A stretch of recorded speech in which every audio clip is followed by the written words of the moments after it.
They're totally fine with it. Okay, perfect.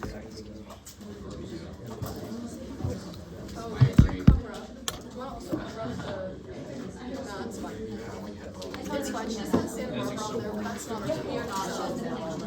No. But it's still A school. I have like that, and I'm always worried about that. That's not my school, but I'm always worried about it.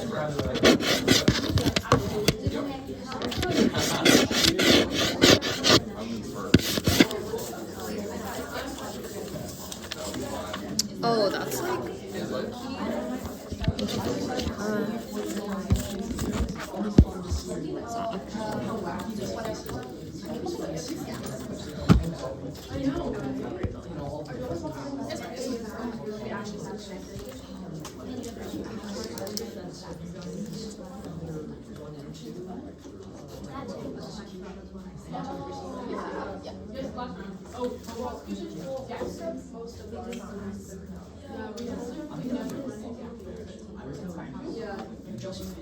I've noticed a trend of, I feel like at invites or like pre-case changes, everybody wanted to throw the book at the board, and now people have slimmed down a lot.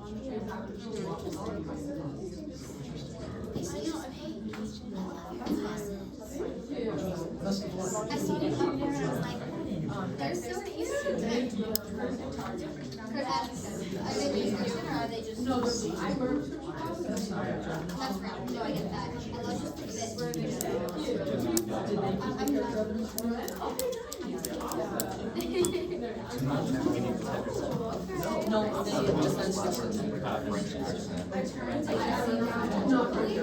Now, I don't know.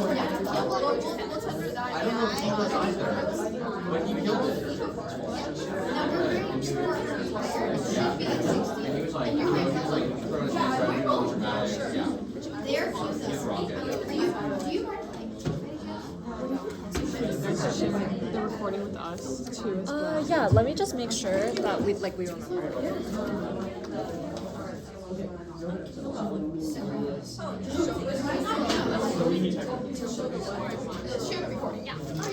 Thank you. Sorry. Sorry. No, you're good.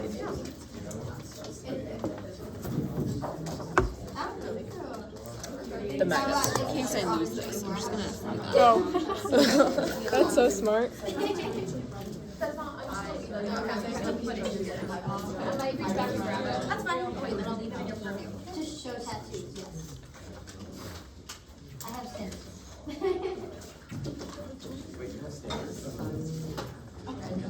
That's great. I was gonna say no standard. Those standards are still staying. You're right. They weren't even low standards. They were yeah, it was, oh, you said you like your hair? What's your name? Oh, I'm Lauren. What's yours? Carly. Carly, gotcha. No, I didn't even realize that we didn't even get each other's names. Oh yeah, you're using your thing. I'll just fill out one in case they ask for it. Oh, okay. One time they asked me for it. Oh, Yeah, I was like, I've never been asked for it. yeah. It was a judge's. Dang, I've never even seen this before. Yeah.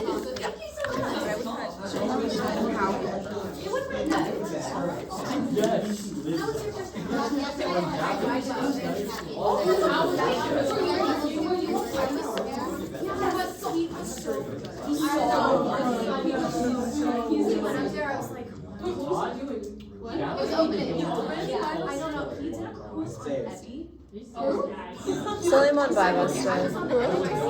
I think they're talking about. Cause did you guys go against Vibes? No. Okay.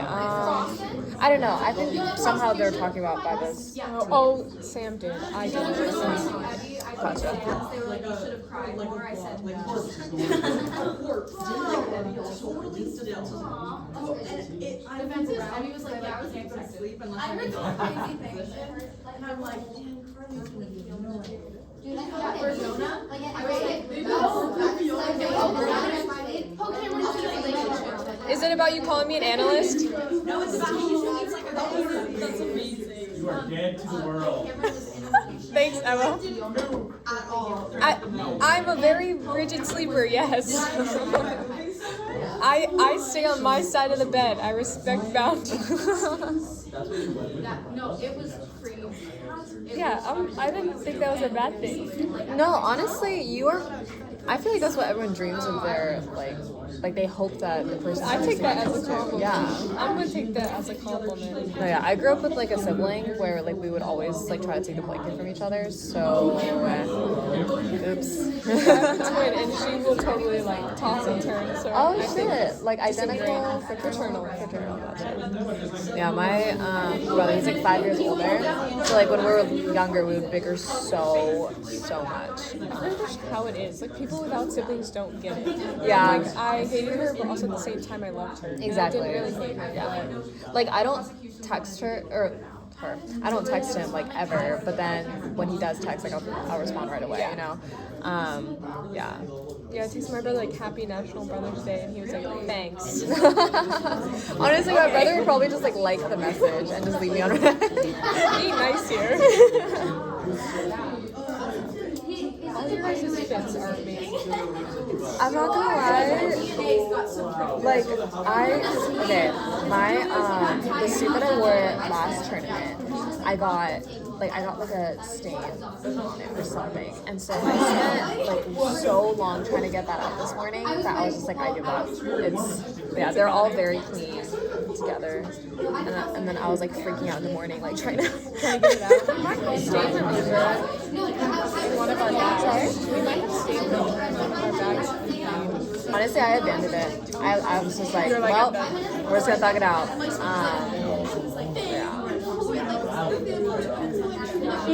was like, Johnny. I love that they let us use the app now. Honestly, because like sometimes I get scared that like I'm not doing the math properly. Because time math is hard. Especially if like you don't, it's not like even numbers that you have to subtract from. Wait, who were the witnesses again? Was it? It was.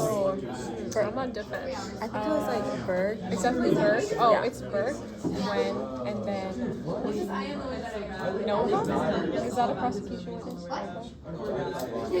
No, it was about Ireland. I think. Oh my god, I should. Yes, it is Nova. Okay. I believe she, because I know she was. Yeah, her makeup is it's so clean. Oh, like it's always so clean. yeah, it's on point. I was telling Ash, I was like, I mean, like, you have like flawless skin. Like you don't need to worry about like the base. so do you. Oh, thank Basic you. skin. Thank you. Bro, I went through such a phase in middle school. Really? Like, middle school was rough. Because, like, I used to be a swimmer. Oh my god, really? For how long? For like, I don't know, 5 years? Not that long, not that long. 5 years is a long time. Was it like club, high school? Mainly like clubbish and then high school. Once I got to high school. Gotcha. But yeah, I was mainly club, but I did do it in high school. But like, so basically, I really took it seriously when I was like, I want to say like 9, and then I quit when I was around 17ish. Yeah, I got burnt out. Yeah, I got it's a burnt out. hardcore Yeah, it's like gymnastics or dance, where it's like you do it almost like every single day for such a long time that it's like there's a very small amount of people that don't get burnt out. And I feel like the coaches too, like gymnastics coaches are kind of mean, and I feel like swim coaches are kind of mean too. Like, Yeah, they can be. That's for sure. Like I've had my fair share of coaches that were just not. Yeah. Especially like, because I'm sure, because like we had age groups like 10 under, like 12 and 13. My 10 and under coach was like he should not have been a 10 and under coach.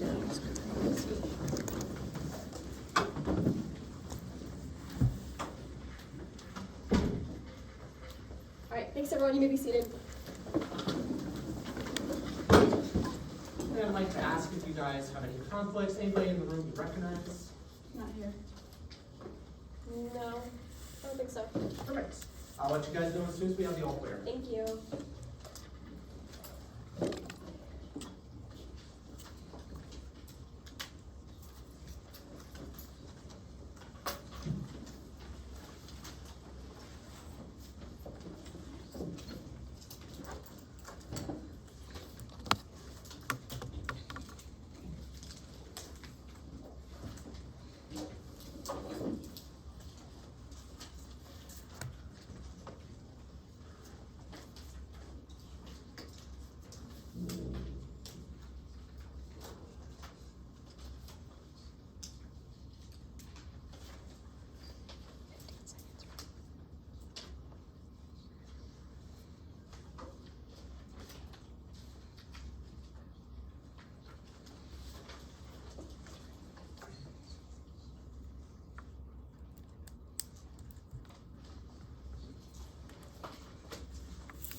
All right, you guys are all clear to start. All losses at 5:20. You said 5:20. Good afternoon, Your Honor. Good afternoon. We, the prosecution, are here representing the state of Midlands in today's case of the state of Midlands versus Berkeley F. De La Porta. My name is Samuel Van Nuys, and I am joined today by my co-counsel, Sam Stumpf. Good afternoon, Your Honor. Ms. Stumpf will be delivering the state's opening statement. I'm also joined by my co-counsel, Mason Woolbrecht. Good afternoon, Your Honor. Mr. Woolbrecht will be delivering the state's closing argument. I would also like to introduce Detective Kit Bomani, played today by Ethan Ward, who we now designate as our party representative for this trial. Okay. Good afternoon, Your Honor. Good afternoon. Your Honor, the prosecution does have a few introductory matters that we would like to attend to before we begin this trial. Would you like us to do so now, or wait until the defense has made their introductions? Let's go ahead and do appearances by the defense, and then we'll come back to you for pretrial matters. Yes, Your Honor. Yes, Your Honor. Good afternoon. My name is Fiona Sweet. Today I'm joined by my co-counsel, Miss Sabrina Brandeis. Good afternoon, Your Honor. And Miss Emily Mitchell. Good afternoon, Your Honor. We represent our client, Miss Berkeley De La Porta, in this case. Good afternoon, Your Honor. And once the state, they've made their preliminary matters, we just have a few of our own we'd like to discuss. Perfect. Your Honor, first, the state would like to tender to the bench a casebook containing the Midlands Rules of Evidence, case law, Midlands relevant law, stipulation, and pretrial orders, as well as the indictment. May I approach the bench? Yes. Thank you. Next, the state would like to invoke Rules 603 and 615 to constructively swear in and sequester all witnesses, barring party representatives. Any objections? None, Your Honor. So invoked. Now, just a few questions about your preferences for today's trial. Would you like us to direct statements and examinations to the bench or to a constructive jury? Bench, please. And we would also like to request a constructive sidebar so that all objections may be heard outside the earshot of the jury. Granted. And we would like to ask your preference on moving about the well. Please move freely about the well. Just let the record reflect when you are approaching your own witness, the bench, and opposing counsel's witness. Yes, Your Honor. And finally, should we assume that testimony is stricken, or shall we move to strike after a sustained objection? Please move to strike. Do not assume. Yes, Your Honor.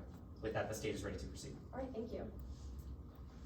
Your Honor, both sides have filled out and signed a notice to offer character evidence and the gender pronouns form. Permission for my co-counsel to approach and tender? Definitely. Thank you.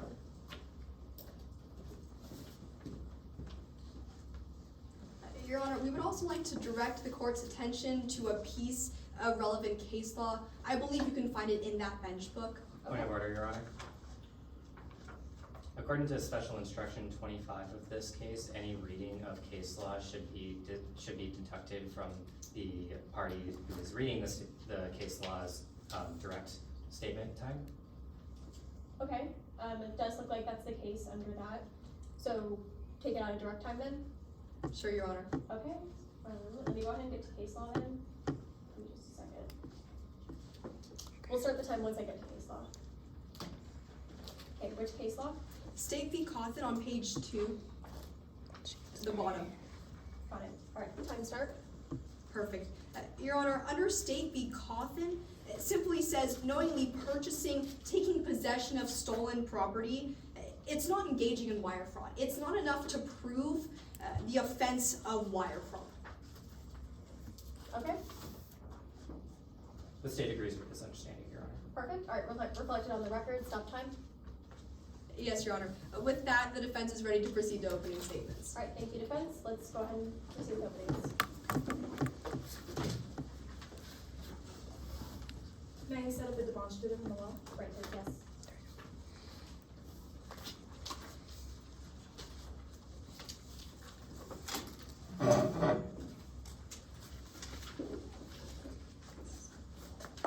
Quick point of order, Your Honor. Okay. Is it okay for me to move around so I can see this visual aid? Yes, and that goes through everybody with all visual aids for all trial. Thank you. Yep, no problem. I'm gonna make it easier for everyone.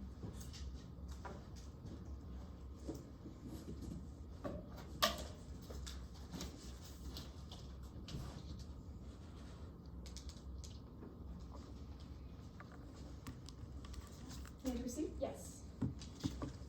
It's October 31st, 2022, at the Sohi Children's Hospital Annual Charity Gala. Hundreds of guests are there, auctioning off expensive items to raise money for a new hospital wing. There for display are 3 precious birth Morse openings. 2 of them went to the gala by Bancroft Estates. All of these items are safely tucked away in a secure vault on the 40th floor of Miller Tower. But at around 9 p.m., a call is made to the Santa Ivo Police Department from Miller Tower. Why? A heist is occurring. But by the time the police make their way to the vault, the precious items are gone. Why did this happen? And more importantly, who did this? Today, the prosecution, my co-counsel and I, will show you that it takes just 3 steps and 3 charges to get to Berkeley F. De La Porta, the woman behind this heist. Today, the prosecution will call for you 3 witnesses who will walk you through these 3 steps and 3 charges. The first of these is wire fraud. Today, the prosecution must prove to you that Berkeley De La Porta knowingly created and participated in a scheme to defraud others, Bancroft Estates, out of their property, and utilized wire communications in order to do so. Berkeley De La Porta utilized Bitcoin transactions as well as phone calls in order to defraud Bancroft Estates out of their 2 Morisot paintings. Today, 2 of the prosecution's witnesses, Agent Sharburk and Blaise Nova, will testify to these transactions and these phone calls. Berkeley De La Porta utilized these in order to commit step number 2, conspiracy to commit grand theft. Today, the prosecution will prove to you that Berkeley De La Porta entered into an agreement to solicit another person to commit grand theft, and that an overt act was done in furtherance of this agreement. Today, that overt act is the heist at Miller Tower, and the other party to this agreement is an individual named Poe Cameron. Poe Cameron has already pled guilty to charges associated with her actions at Miller Tower. Berkeley De La Porta used her financials and her connection to Poe Cameron in order to pull off this heist. Today, all 3 of the prosecution's witnesses will tie Berkeley De La Porta directly to Poe Cameron, with Agent Sharburk talking about financial transactions between the 2, and Blaise Nova placing them at the same place to plan the heist. Additionally, forensics analyst Michaela Nguyen will place DNA and fingerprints of the 2 together in the same place. These two steps lead us to Berkeley de la Porta's motive and final goal, and our third and final step. Receiving stolen property, an item of cultural heritage. Today, the prosecution will show you that Berkeley de la Porta knowingly received and concealed stolen property, knowing that it had been stolen from a charity organization, the custody and control of a charity organization. Two of the prosecution's witnesses will testify to this, with Agent Scharberg finding the two Morso paintings that belonged to bankrupt estates in Berkeley de la Porta's residence, as well as forensics analyst Michaela Nguyen authenticating these paintings. Wire fraud, conspiracy to commit grand theft, and receiving stolen property. Today, the prosecution must prove these to you beyond a reasonable doubt. And after the course of today's trial, we are confident that you will have taken these 3 steps with us to Berkeley de la Porta and return the only logical verdict, a guilty verdict for Ms. de la Porta on all 3 counts. Thank you. Would opposing counsel like me to take this down? If you could just leave it. Yeah, absolutely. That would be awesome.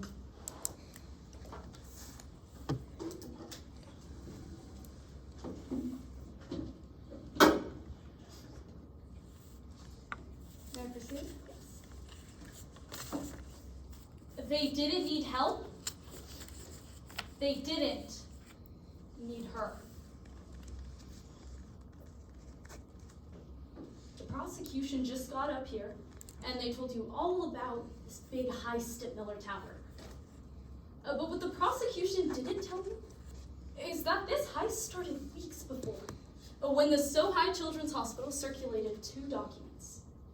You'll see them during today's trial. An invitation and a brochure. You see that invitation?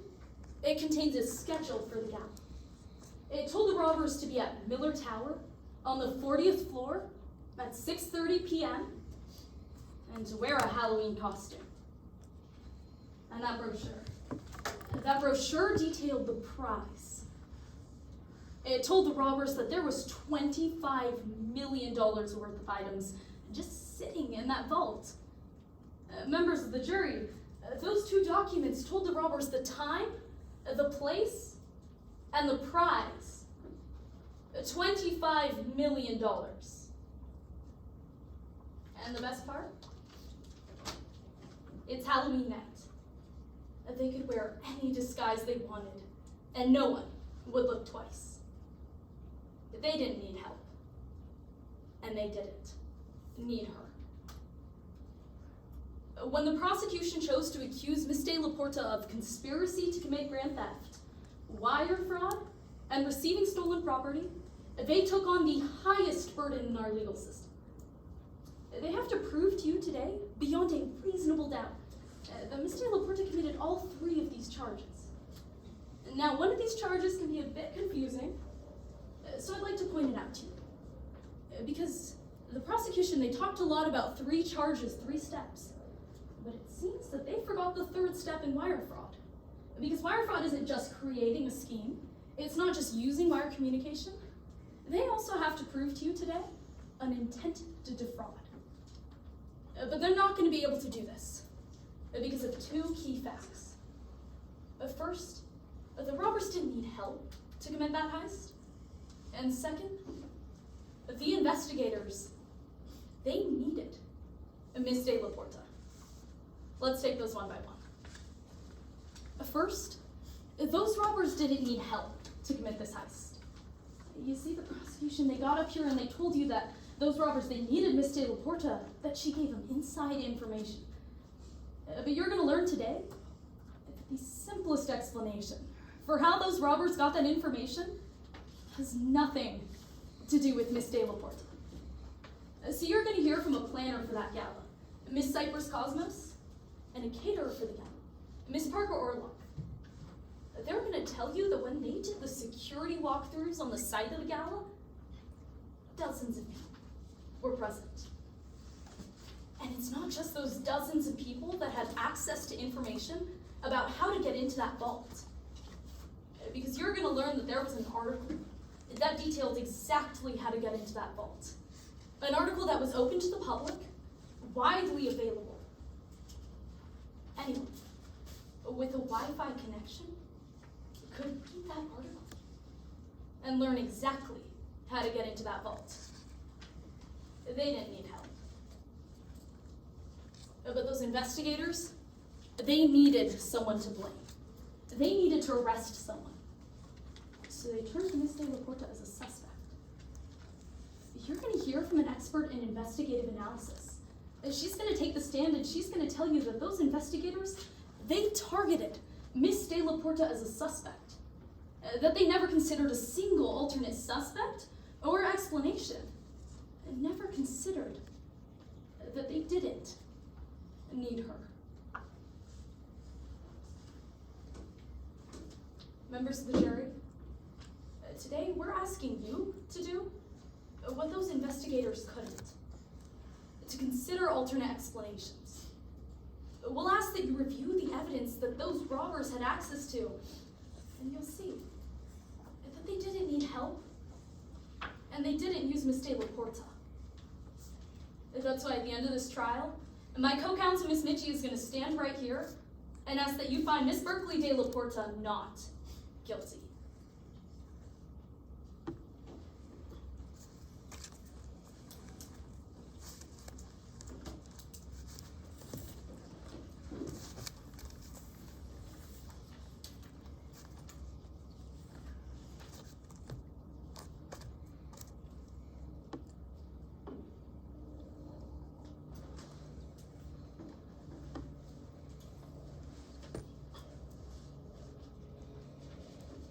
State's first witness. Yes, Your Honor. The state calls Agent Sharper to the stand.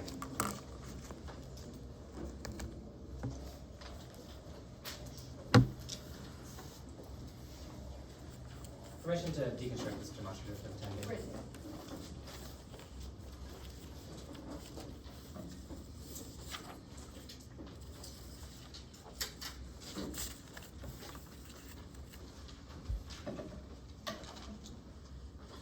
Good afternoon. Good afternoon. Could you please introduce yourself to the court? My name is Shar Burke. You can refer to me as Burke, and I'm a senior special agent for the art crime team at the FBI. How long have you been with the FBI? I've been with the FBI for 18 years at this point, 6 of which have been with the art crime team. What training do you have as a special agent of the art crime team? I received extensive training from my time at the art crime team. I received training in styles of art history, as well as business of the art world. I received additional training in tracking and understanding market trends as they pertain to art as well. Additionally, I've also received training in the proper authentication and handling of artwork as well. And how are you involved in today's case? I was one of the investigators that was looking into the heist that occurred at Miller Tower on October 31st, 2022. Let's talk about your investigation. How did you become aware of this heist that occurred at Miller Tower? I initially got involved after one of my colleagues at the art crime team, Agent Rogers, put me onto the case. They showed me security footage that was taken from Miller Tower as the heist had occurred. I decided to get involved as I believed there might have been a possible connection between the heist that occurred and a criminal the FBI had been searching for. So after you decided to get involved, what did you do? After this, I reached out to the lead detective that was in charge of the case, Detective Kip Amani. We spoke with each other and we agreed that we would both conduct our own investigations whilst sharing resources and information when and where we could. So where did your investigation go? After speaking with Bomani, I returned to the art crime team with the goal of crafting a digital sting operation. Me and my team, we would try to access the dark web with the goal of finding potential online auction websites that would be trying to sell stolen items from the gala. We would then try to gain access to these auctions to try to connect them to potential suspects. So how did this operation begin? Agent Rogers was able to provide me with the information of a possible informant, so I reached out to this informant to try to gain a lead there. Did this informant aid your investigation? Yes, this informant was able to provide us with an IP address and password that we had reason to believe was connected to the heist that occurred at Miller Tower, as well as a possible online auction website like I mentioned before. The password in question was Miller Morrisseau 103122. What did you do with this new information? With this information, I reached out to Agent Brian Dressel of the Cyber Action Team of the FBI. With this information, Agent Dressel and myself were able to access, as we suspected, an online auction page. On this page were 3 paintings that appear to be ones stolen from the gala, listed for sale. After examining this auction page, what were your next steps? Detective Amani and I devised a plan to try to track this auction back to the seller. We believed that using cryptocurrency in a potential transaction would maximize our chances of doing this. Do you have any training in the field of cryptocurrency? I do. I received my CISSP and CNSI trainings following a month-long training with the FBI Cyber Action Team. This also included extensive training in digital forensics as well as cryptocurrency investigations.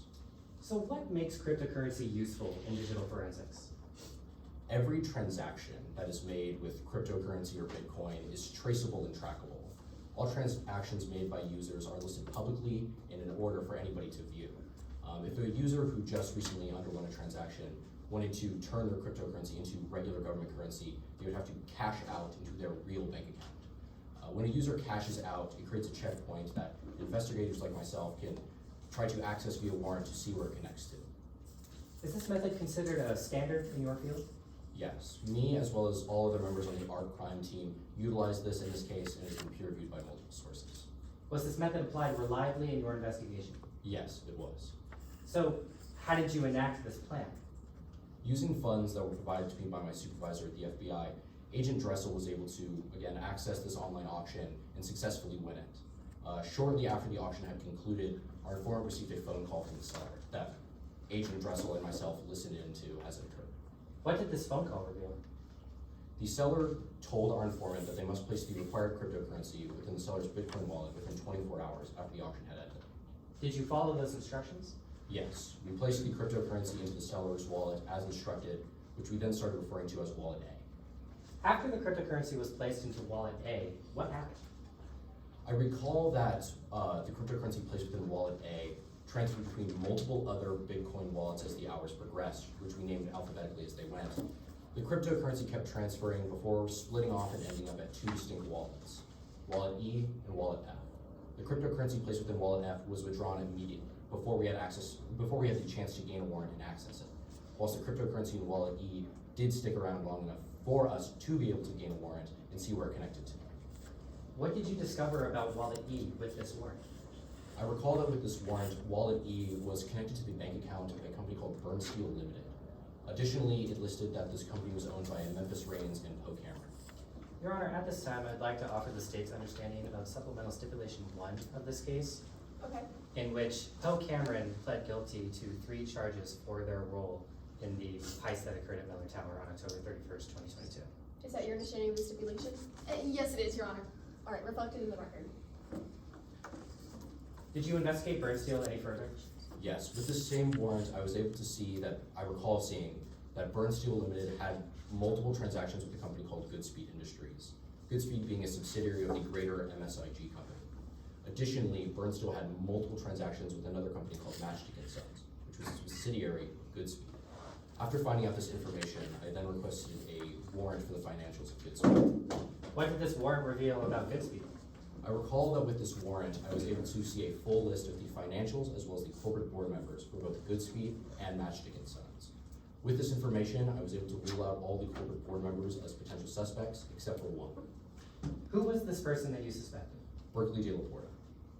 And why did you suspect Ms. De La Porta? Berkeley De La Porta was a corporate board member for both Goodspeed as well as Matchstick & Sons, both the companies that had transactions with Burnsteel.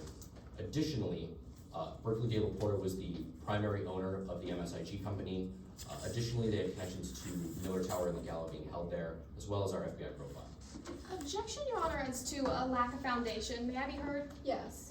Agent Burke has just testified that he believes Ms. De La Porta was connected to these payments because she was a board member for Goodspeed Industries and Matchstick & Sons.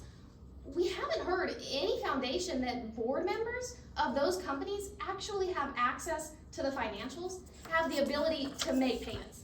That foundation is necessary for this testimony. All right, response? Your Honor, this witness is using their perception as an an investigator in order to make this assumption, which is still an assumption at this point, that Ms. De La Porta is involved. It involves their subsequent action into looking into this person who has more than just the connections to the subsidiary companies that are listed. Therefore, it is sufficient grounds for them to continue their investigation.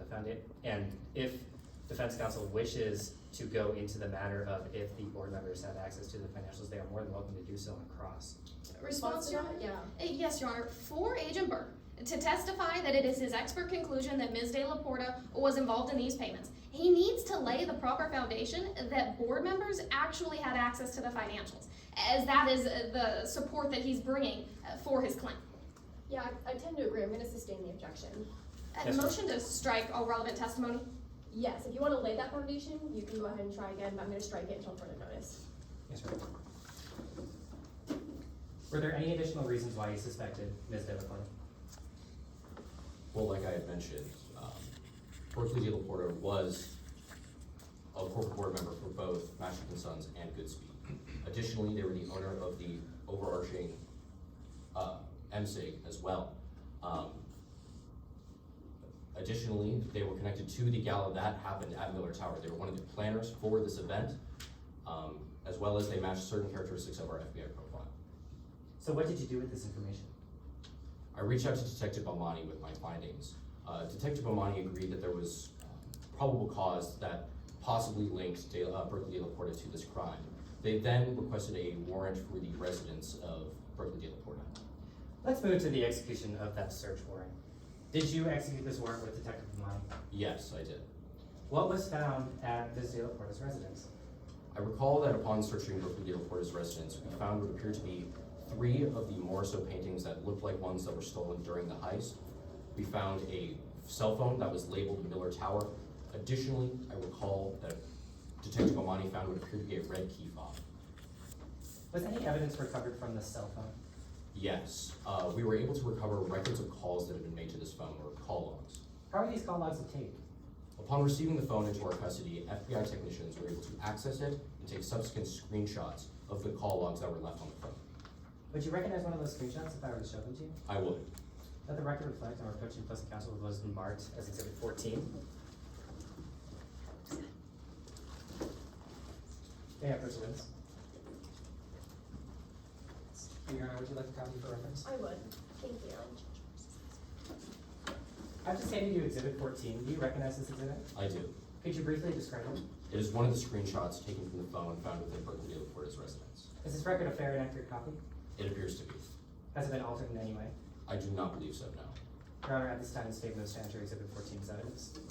Yes, Your Honor, I would object to a lack of foundation, if I may be heard. You may be heard. Now, there's no foundation on the record actually confirming that this call that's shown in that exhibit was actually made from Poe Cameron. We only see the name Poe Cameron, and if we know how an iPhone works, we know that that name can be changed at whim. There's no foundation confirming that that call is actually connected to Mr. Cameron.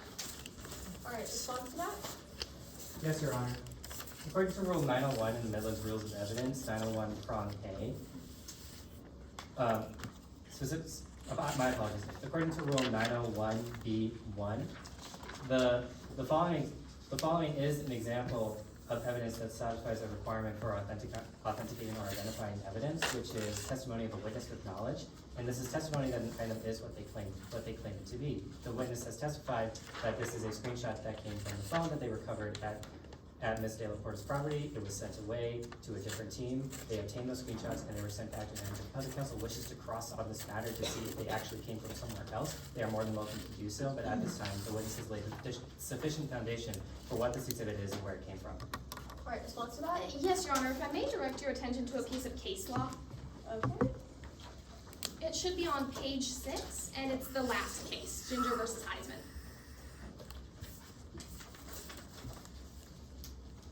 Go ahead. Yes, Your Honor. Now, this piece of case law states that absent a particularized reason to believe that a message was sent by someone else, the fact that the message was sent by a number or an account associated with a person is sufficient foundation. However, in this case, we don't have a phone number, nor do we have an account that's actually connected to Poe Cameron. We only have a name that can be changed. there is not sufficient foundation on the record to connect that call log to Mr. Cameron. Alright, response to the case law? Your Honor, this does authenticate the evidence, and I believe that if opposing counsel wishes to delve into the fact that this could possibly not be the individual known as Pro Cameron, that's grasped for cross-examination. Yeah, I tend to agree. I think this goes more towards weight, not admissibility. You're free to cross on it, but I'm gonna overrule the objection and admit the evidence. Yes, Your Honor. Yes, Your Honor. And may this exhibit be published to the jury? Yes. Now, could you read the name that's displayed on this exhibit? The name on this is Pro Cameron. Now, in completing your search of Ms. De La Porta's property, what happened? After searching the residence of Berkeley De La Porta, Detective Amani then requested a warrant for the arrest of Berkeley De La Porta for their suspected involvement in the Miller Tower heist. Thank you. No further questions at this time, Your Honor.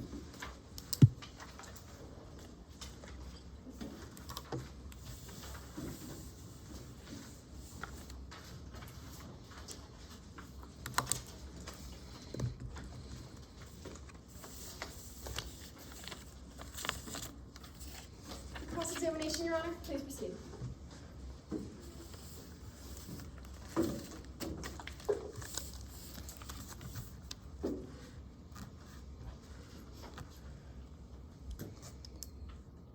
Good afternoon, Agent. Good afternoon. Now, I want to start right where you left off with some of that physical evidence you were telling us about. Okay. Now, you told us about a call log you found in Ms. De La Porta's home, right? Call logs that were taken from the phone found in Ms. De La Porta's home. And you told us that one of them said it was from Poe Cameron? Yes, it appeared to be. All right, well, I want to take a look at that one. You have a copy of it in front of you? I do, yes. Now, Agent Burke, on this call log, we see the name Poe Cameron, right? That's correct. Sir, you're familiar with how an iPhone works? I'd like to say I do. So you know that on an iPhone, you can go to a recent call, right? That's correct. And you can see a picture a lot like this one. Sure. You'd see a name. Correct. You'd see the same buttons, message, call. Correct. But sir, then you could scroll down and you could actually see the phone number that made that call. Possibly. Well, sir, you would see the phone number that made that call if you go to a recent call on an iPhone, true? Objection, Your Honor, to relevance, if I may be heard. Maybe heard. The piece of case law that was read onto the record, Ginger V. Heisman, suggests that either a phone number or account name is enough to establish the admissibility of the evidence at hand. I would just like this line of questioning to be clarified as to why it's relevant that a phone number is not included in this case, if the case law suggests that either is sufficient. Response, Your Honor. Yes, it's absolutely relevant to establish the fact that Agent Burke had the opportunity to obtain the phone number that was connected to this call log, but chose not to do so. That is absolutely relevant to the credibility of this witness and his intent in this case. Your Honor, if I may. Last word. The witness testified that they are not the ones who discovered this screenshot. It was actually sent away to a different team for them to obtain these screenshots, and then they were sent back to him. Maybe the witness does not have the kind of knowledge to know what the process is for obtaining this screenshot. If opposing counsel would like to question on that matter, they are more than welcome to do so. But the witness is accurately reflecting the knowledge that they have and the knowledge that was given to them. Counsel, I agree with your interpretation of Ginger V. Heisman. That's why the evidence was admitted, but I also think that opposing counsel has the opportunity to cross on it and any potential limitations with the evidence. So I'm going to go ahead and overrule the objection. Yes, Your Honor. All right, Agent Burke, I'll re-ask that question. Now, in a recent call on an iPhone, you can scroll down and see the phone number that made that call, right? Possibly, yes. Now, sir, Mr. Cameron, he actually confessed to this crime. I believe they were found guilty, yes. And in the course of this investigation, you and Detective Bomani actually obtained Poe Cameron's phone number. I believe Detective Bomani did. All right, sir. So you could have compared the phone number from Mr. Cameron that you have to the phone number on this call log that you could have obtained.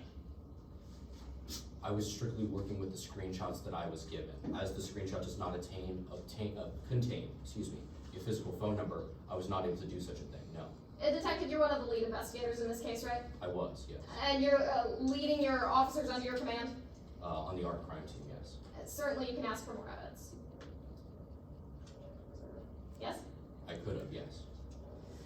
All right, sir, I want to move on to why you're actually here today. Now, sir, you're taking time off from your job. That is correct. The FBI, they didn't actually approve this time off. No, they did not. You chose to be here. I chose voluntarily to testify, yes. All right, well, I want to find out why. Now, sir, you reviewed the security footage at Millertown, right? That is correct. So, you know that the robbers, they entered from the rooftop, true? Yes, I believe that to be the case. And then they proceeded to the security office. Yes. Your Honor, at this point, permission to set up a demonstrative. Granted.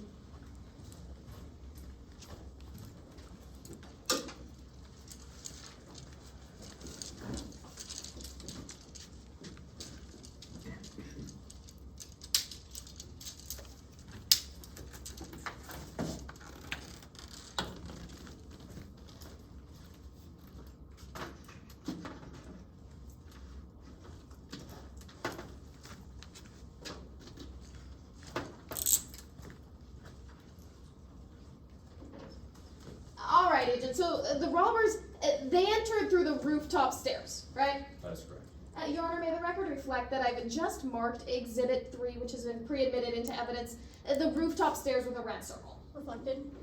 And Agent Burke, these robbers, they proceeded to the security office, true? That is correct. Sir, they had to make one left turn. It appears so, yes. They didn't have to go through any doors. They went through the security door on the roof. But to get from the rooftop stairs to the security office, they didn't have to go through any doors. Objection, Your Honor, to relevance as to this line of questioning, if I may be heard. You may be heard. It's not the defense's, I apologize, it is not the state's contention today that Ms. De La Porta planned this heist. Therefore, I'm unsure as to why this line of questioning is contributing to the jury's understanding of why Ms. De La Porta is being implicated in this case. Response, Your Honor? Yes. It is the state's contention that these robbers acted with the help of Ms. De La Porta, that Ms. De La Porta helped them commit this heist. Now, eliciting the fact that these robbers only had to make one left turn to get to their destination certainly makes it more likely that these robbers actually didn't need Ms. De La Porta's help, and that Ms. De La Porta wasn't involved in the heist. Your Honor, if I may. You may. It is not the state's contention that Ms. De La Porta helped to plan the heist. It is our contention that there is a possibility that Ms. De La Porta was financially involved in helping these robbers create a plan, but we are not contending today that Ms. De La Porta had a hand in creating this plan. Response, Your Honor? Yes. Yes, Your Honor. In charging Ms. De La Porta with conspiracy to commit grand theft, the state has to prove that Ms. De La Porta entered an agreement with these robbers and was involved in that heist through a planning capacity, and thus eliciting this testimony is absolutely relevant. Your Honor, Ms. De La Porta could absolutely enter an agreement and have no part in the planning of this heist. I do tend to agree that based on the charges, I do think that this falls under the purview of the charges, so I'm going to allow the testimony and overrule the objection. Yes, Your Honor. All right, Agent Burke. So they didn't have to walk through any doors on their way from the rooftop stairs to the security office.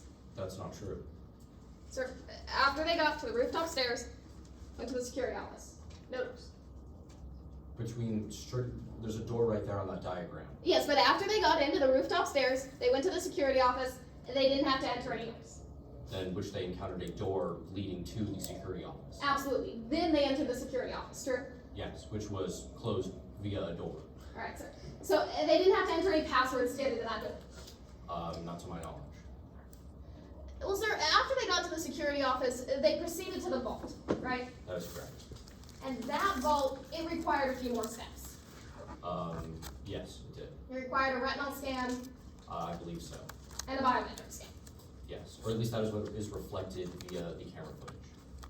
Well, sir, those steps to get into that vault, they were actually included in an online article. True?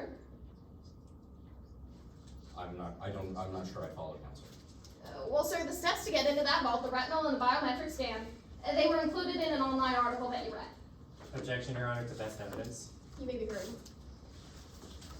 This article that opposing counsel is referring to, it would be preferred if it was admitted first so we can show that that is in fact what's reflected in the article. It's the state's understanding that it actually isn't. Response, Your Honor? Okay. I'm about to admit that article. I was just laying some foundation first as to the familiarity of this witness with that exhibit. All right, for now, I'm gonna overrule the objection. Let's get that foundation laid sooner rather than later. Absolutely. Yes, Your Honor. Your Honor, permission to approach opposing counsel with what has been pretty marked as Exhibit 18. Granted. And approaching witness with the same. And Your Honor, would you like a courtesy copy? Yes. Thank you. Now, sir, I've just handed you Exhibit 18. This is a copy of an online article titled, So It Was Written. True? That's correct. It looks to be a fair and accurate copy. I would say so, yes. Your Honor, defense moves to admit Exhibit 18 into evidence. Okay. Objection, Your Honor, to hearsay. All right, you may be heard. If I'm understanding defense's argument correctly, these are out-of-court statements being used for the truth of the matter in determining how to open this vault. All right, response? Yes, Your Honor. In this instance, we're actually not using the statements contained in this article for the truth of the matter. We're simply using them to establish the fact that individuals not at all connected to this gala may have had information about that vault, true or not true. All right, final word. I would still argue that this is still absolutely being used for the truth of the matter, even if their argument says that it isn't. It is the implication that the information contained in this article is correct, and therefore anyone would have access to the vault. I am going to admit the piece of evidence, but we're going to issue a limiting instruction that the statements in here are not being used for the truth of the matter asserted. So Yes, that sir. limiting instruction will come with the piece of evidence for the jury. Yes, Your Honor. Okay, admitted. Yes, Your Honor. All right, sir, if you flip to that second page, Maurice, and the bottom of that second paragraph. This article tells anyone who reads it that the vault requires a retinal and biometric scan, right? That is what it says, yes. All right, sir. Now, you never looked into the web traffic on this article, did you? No, I did not. You never looked into who might have had access to this article. It was a public article. Well, sir, I finally want to talk about that digital sting operation you were telling us about. Okay. Sir, you told us that you found some transactions from Goodspeed Industries, Matchstick and Sons? True? Yes, All right. Now, those companies, they're subsidiary companies of Epson, right? that is correct. And Ms. De La Porta, she owns Epson. That is correct. Sir, these subsidiary companies, they have hundreds of employees. I'm not sure of that, no. They're large corporations. The subsidiary companies? Yes, sir. I cannot make such a claim. They have employees, true? I can only assume. Sir, you never looked into a single employee. I did not look into the employees, but I did look into the corporate board members. All right, sir, but that's a yes to my question. You never looked into the employees. No, I did not. And so you actually don't know if those employees had access to the financials. No, I did not. You don't know if those employees could have made payments. No, I did not. Sir, you can't tell us today how this money was used. True? Could you be more specific? You can't tell us how the money you're saying was deposited into an account was actually used once it was deposited. No, I cannot. You can't even tell us who exactly cashed out that money. No, not specifically. And sir, you certainly can't tell us that Ms. De La Porta herself made a single one of those payments. I can't say that for sure, no. Thank you for your time, Agent. I appreciate it. Your Honor, permission to approach and retrieve that document. Granted. Thank you, sir.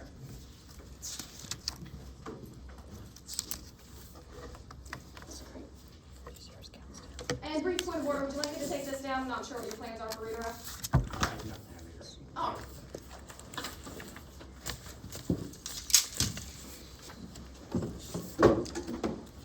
Your Honor, at this time, may my witness speak, please? Yes, thank you.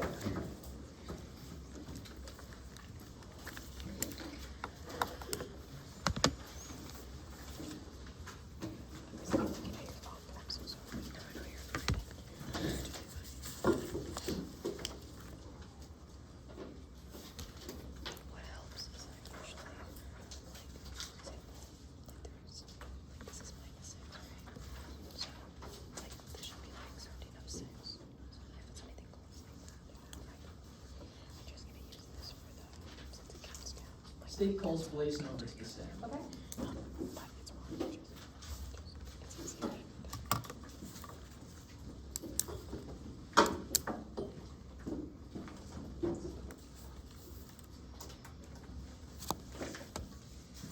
proceed? Yes. Would you please introduce yourself to the court? Hello, my name is Blaze Nova. I'm a real estate agent and property manager for the Ivy Lane apartment complex. And why are you here with us today, Ms. Nova? I am here because I rented out a unit, Unit 322, to an individual who identified themselves as Memphis Rains. About Unit 322, how exactly did you go about renting it? So that individual, Memphis Rains, had called asking about available units in our complex, and he ended up coming by for a tour and then ended up signing the lease. Did anything happen while Memphis was there at Ivy Lane? Yes, he actually took a call, and I remember him saying, "Are the payments set up? And they're coming from MSIG Direct?" Geez, okay, I won't say that name when we're on the call. Did Objection, Your Honor, as to hearsay. You may be heard. As to the specific statements, those are coming from MSIG Direct. This is an out-of-court statement. It's being used for the truth of the matter, sir. If I may, Your Honor. Under 801D2E, this is a co-conspirator statement. It is a statement in furtherance of the conspiracy being setting up to rob Miller Tower. Additionally, we have case law which supports the admittance of this statement, and I'm happy to elaborate on that. Let's go ahead and get a response first. Yes, Your Honor. In order to satisfy hearsay exception 801D2E, according to case law, State v. Harper, just a brief paraphrase, they need to prove beyond a preponderance of the evidence that this person's statement, they actually are a co-conspirator. As of right now, there's been no foundation laid as to how this person is a co-conspirator at all. If I may, Your Honor. Yes. The final page of case law, the very last piece of case law in your bench book, has a piece of case law called State v. Owens. That states that we have, throughout the entire trial today, to lay enough foundation, simply by preponderance of the evidence, that Memphis Rains, the person making this statement, a sibling of Poe Cameron, is a co-conspirator in the Miller Tower heist. Response to State v. Owens. Yes, Your Honor. As to State v. Owens, there's currently been no testimony at all as to the person or their relationship to this heist at all. What was just stated is Memphis Rains is a sibling of Poe Cameron, was involved. None of that's on the record at all at this point in time. If this is going to be conditionally admitted, we at least ask that that foundation is laid before proceeding. If I may, Your Honor? Yes. The purpose of State v. Owens is to give the state the entire trial to lay such foundation. If the defense believes that throughout, at the end of today's trial, we have not laid such foundation, they may motion to strike. That is my understanding of State v. Owens, that they have the entirety of trial for preponderance of the evidence, so we're gonna conditionally admit it, but you can re-raise the objection at the end of trial if you find it has not been laid. Yes, Your Honor. Okay. Now, Ms. Nova, what happened while Memphis Rains was there at Ivy Lane? He had made that phone call, and then he basically said that he would get the crew together and sign the lease that day. And was the lease signed? It was. Now, I'd like to take a step back and talk about Ivy Lane as a whole. Can just anyone walk into this apartment complex? Of course not. Security and privacy are a big thing at Ivy Lane, so tenants are given electronic key fobs that they use to access the building as well as access the units. About those key fobs, did you ever give any to Memphis Rains? Yeah, oddly enough, Memphis requested 5, which weird because he was the only tenant on the lease, but I gave him 5, so I gave him a red, blue, gray, green, and blue. Objection, Your Honor. Foundation rests in hearsay. Okay, you may be heard. Yes, Your Honor. This witness just testified. It was a little bit strange. He was the only person on the lease. That only person on the lease, that relies in hearsay, as this lease, it's an out-of-court document. Okay, response? We're happy to admit the lease if opposing counsel would like. Response to that? We'd be happy with that, Your Honor. Okay, let's do that. Now, Ms. Nova, you mentioned that Memphis Rains had signed the lease. Is there a copy of this agreement? There is. And under what circumstances would you make such a document? Anytime anyone wants to rent a unit at Ivy Lane, Now, it is typical business practice.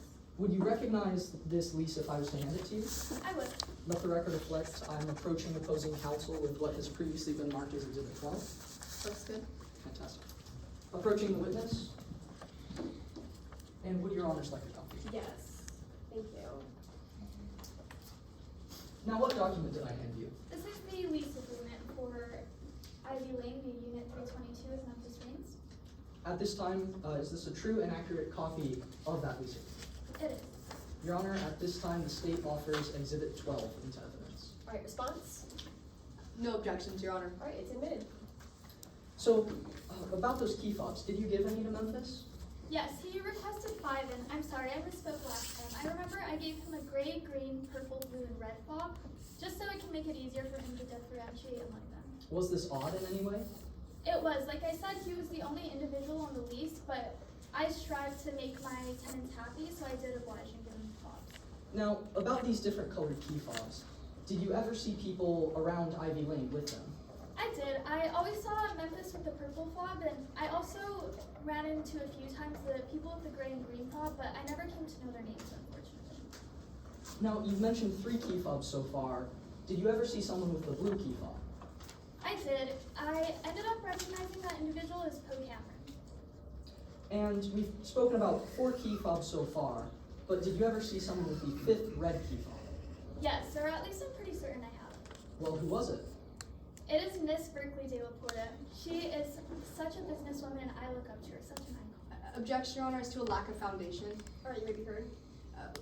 The testimony that was just elicited was that this witness was pretty sure that Miss de la Porta had that red key fob. We've had no foundation laid that this witness saw Miss de la Porta with definitively that same red key fob that she gave to Memphis Rains. Alright, If I response may, there? Your Honor? Those are going to be my next questions. Okay, I'm gonna let you lay the foundation. If you feel it has not been laid after the next 2 questions, please be ready. Yes, Your Honor. Overruled for now. And how did you know that it was Miss de la Porta that you saw at Ivy Lane? Well, I frequently watch the news, and I'm a big fan of de la Porta myself. I am also a businesswoman, and so I really look up to her. Do you recognize de la Porta in this courtroom? I do. Can you identify her for the jury? Yes, she is sitting in the corner over there wearing the cutest black suit as well as a white top. Now, about that key fob, is there any way that you could have known that the red key fob you believe to have seen Miss de la Porta with was the one that you gave Memphis? Yes, actually, so that red key fob that I gave to Memphis was the only red key fob that Ivy Lane used. The previous property manager hated the color red, personal vendetta, I guess, so I was the only manager to give out a red key fob. Now, when was the first time? Objection, Your Honor, again to a lack of foundation. Alright, you may be heard. Yes, Your Honor. All this witness has testified to is that this was the only red key fob in Ivy Lane. There's been no foundation laid that this was the only red key fob in Santa Ivo City, or what this key fob was used for, or how she definitively knows this is the same one. If I may proffer, Your Honor? Yes. I'm about to ask this witness about how Miss de la Porta was seen using this key fob in Ivy Lane. And Ms. Nova is going to testify that to get into the elevator, you have to swipe in with a key fob, and that she saw a flash of red on Ms. de la Porta's person as Ms. de la Porta was swiping into the elevator. As Ms. de la Porta is not a tenant, she would need a key fob to do so. Alright, response to the proffer. Yes, Your Honor. What's just been proffered is that Ms. Nova saw a flash of red and then Ms. de la Porta swiping on. That's not the same thing as using a red key fob to swipe onto that elevator. It's still not definitively proven it's that same red key fob. If I may, Your Honor? Yes. This sounds like grounds for cross-examination. The witness has identified and will identify seeing Ms. de la Porta with what looks like a red key fob. If opposing counsel would like to dispute this identification, they're welcome to do so in cross. Yeah, so let's keep the testimony of her seeing de la Porta using the red key fob and what appears to be that same red key fob. So the objection is overruled, very well taken, and you can cross on the identification of it for crossing. Yes, Your Honor. Alright. Now, Ms. Nova, when was the first time that you saw Ms. de la Porta at Ivy Lane? I actually saw her right outside of Ivy Lane at a coffee shop, and I was so excited I just had to go introduce myself. You don't let an opportunity like that just pass you by. And what happened when you introduced yourself to Ms. de la Porta? Well, when I went up, she was on the phone, and I remember her saying, "I don't care if you don't understand why we were making the payments, Jerry. Just authorize the transactions to Bernie Still and leave my name out of it." And what happened next? She ended up getting off the phone, and I introduced myself, and like I said, as a businesswoman myself, I pitched this amazing product idea I've been working on for a while. So she gave me her business card, and at that time, it looked like I saw a flash of a red key fob in her hand. Did you ever see Ms. de la Porta at Ivy Lane after this instance? I did, actually. Just around 2 weeks later, I actually saw her inside of Ivy Lane, which was weird because you'd need a key fob to get in. But I was hoping she was there to talk about my product idea, so I took her to my office. And what happened next? I ended up speaking with her, but I had an emergency and I had to leave, so it was a very short chat, unfortunately. Did you see Miss De La Porta again that day?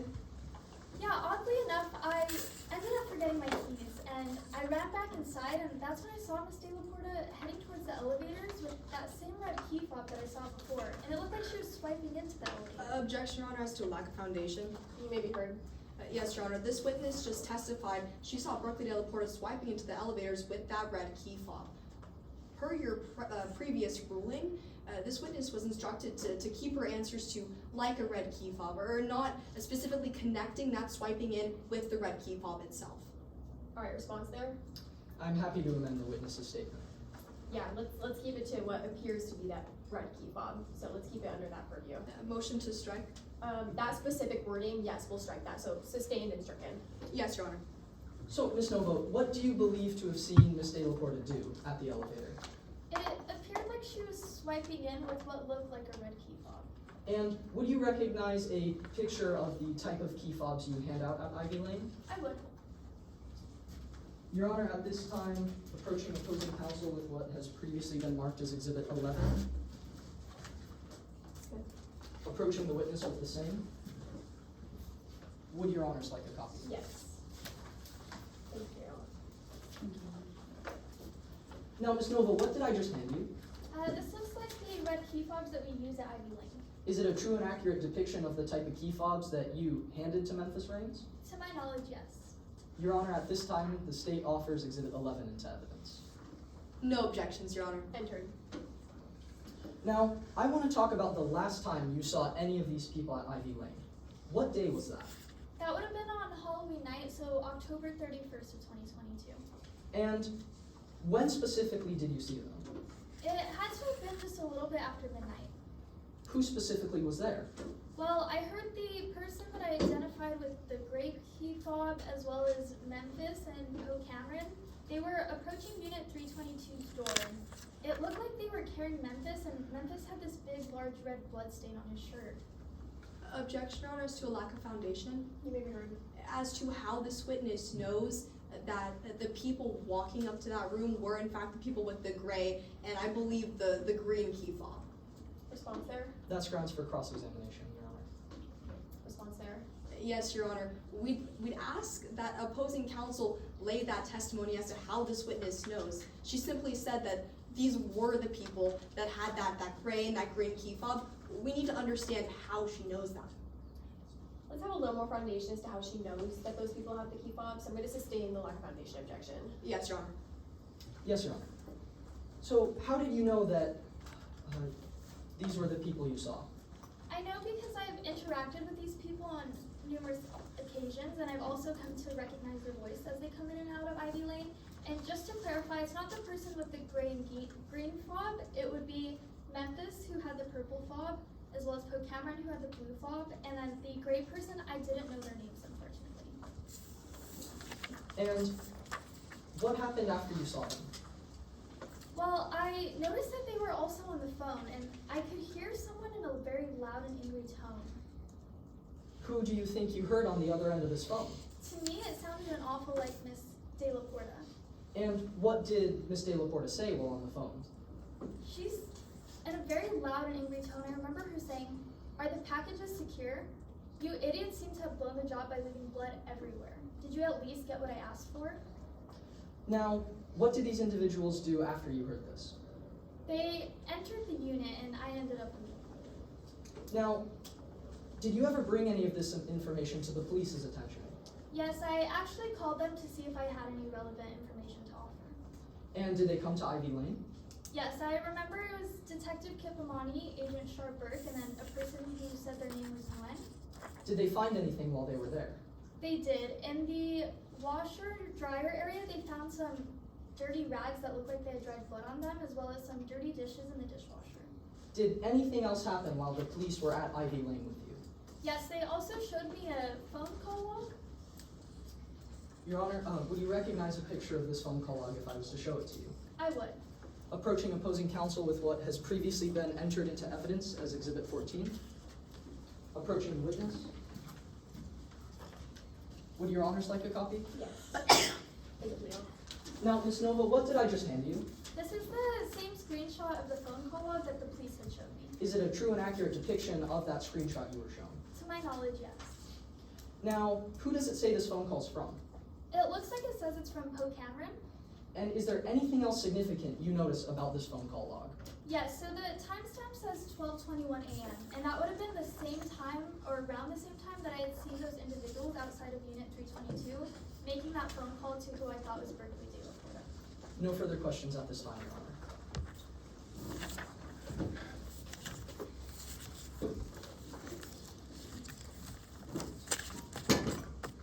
Cross-examination, Your Honor? Yes.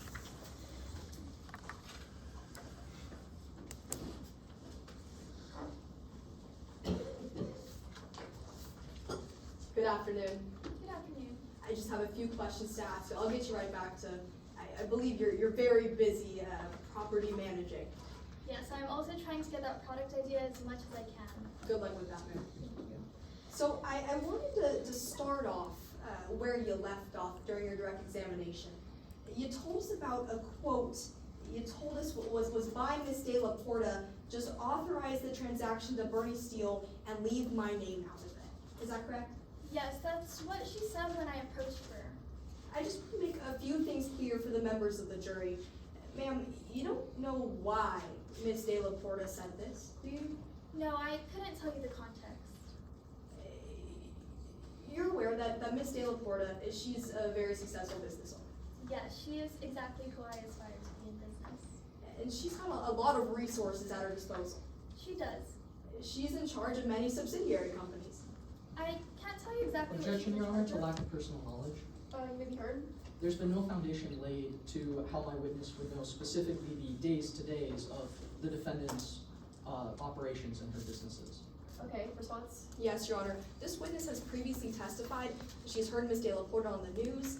She's very inspired by Miss De La Porta. This line of questioning just goes to show she's aware of what Miss De La Porta does in her day-to-day life. She knows what kind of company she leads, and she's not aware of what exactly Miss De La Porta was doing that day. Yeah, I tend to agree. If the witness doesn't know, she can say she doesn't know, so I'm gonna overrule the objection. Yes, Your Honor. Yes, Your Honor. So, ma'am, you have no idea if this phone call, it was Miss De La Porta just doing her day-to-day job. I couldn't tell you for sure. If she was delegating to her more junior employees. I couldn't tell you. I also want to talk about that exhibit in front of you. I believe the phone call log. Yes. Now, you told us it's got Poe Cameron's name on it. Is that right? It does. But I just want to make something clear. It doesn't actually use Poe Cameron's phone number, does it? I couldn't tell you. I wasn't the Objection, Your one. Honor, to lack of personal knowledge. You may be heard. There's been no foundation laid that this witness would know Poe Cameron's phone number, and so for her to testify on whether or not Poe Cameron's phone number is there would be improper. Response. Yes, Your Honor. There's no number at all on that exhibit. That's the line of questioning I'm trying to get her to answer. Yeah, the objection is overruled. Yes, Your Honor. Yes, Your Honor. I'll re-ask that question, ma'am. There's no number at all on that exhibit right there. There's not, but I don't know Cameron personally, so even if the number was there, I couldn't tell you whether it was his or not. But is that a yes to my question, ma'am? There's no number at all on that exhibit. It just says his account name. So I want to talk about that red key fob. You brought up twice on direct examination whether or not Miss De La Porta actually had access to it. So that first time you saw Miss De La Porta with that red key fob, well, you weren't actually sure it was a red key fob, were you? Not 100% sure that first time. I guess I couldn't say confidently that it was exactly the red key fob, but it did look like it. Well, you thought it even could have been a red wristband.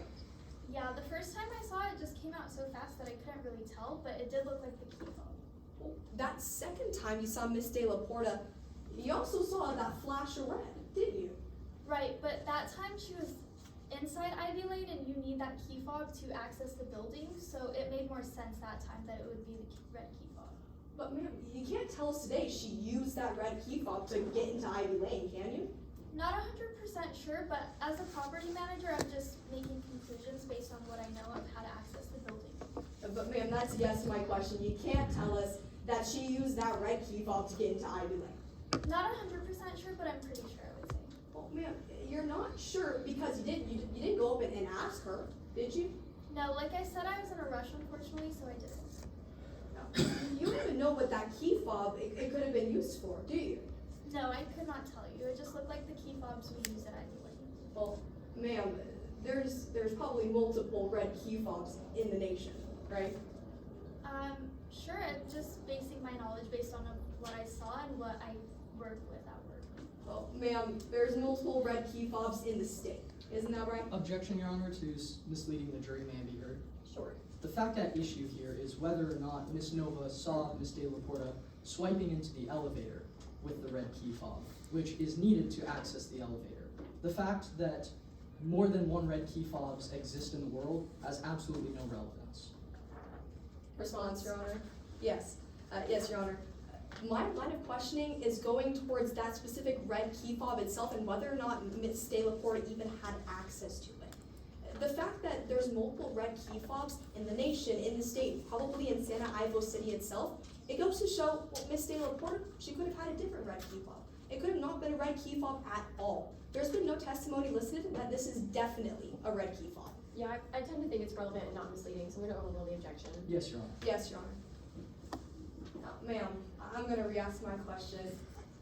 There's multiple red key fobs in the state, isn't that right? Yes, I'm sure there is, but I can only tell you based on what I actually saw and what's used in Ivy Lane. Ma'am, there's probably even multiple red key fobs in Santa Ivo City. I'm sure there are, but I don't think you'd be able to use them to get into Ivy Lane like De La Porta was.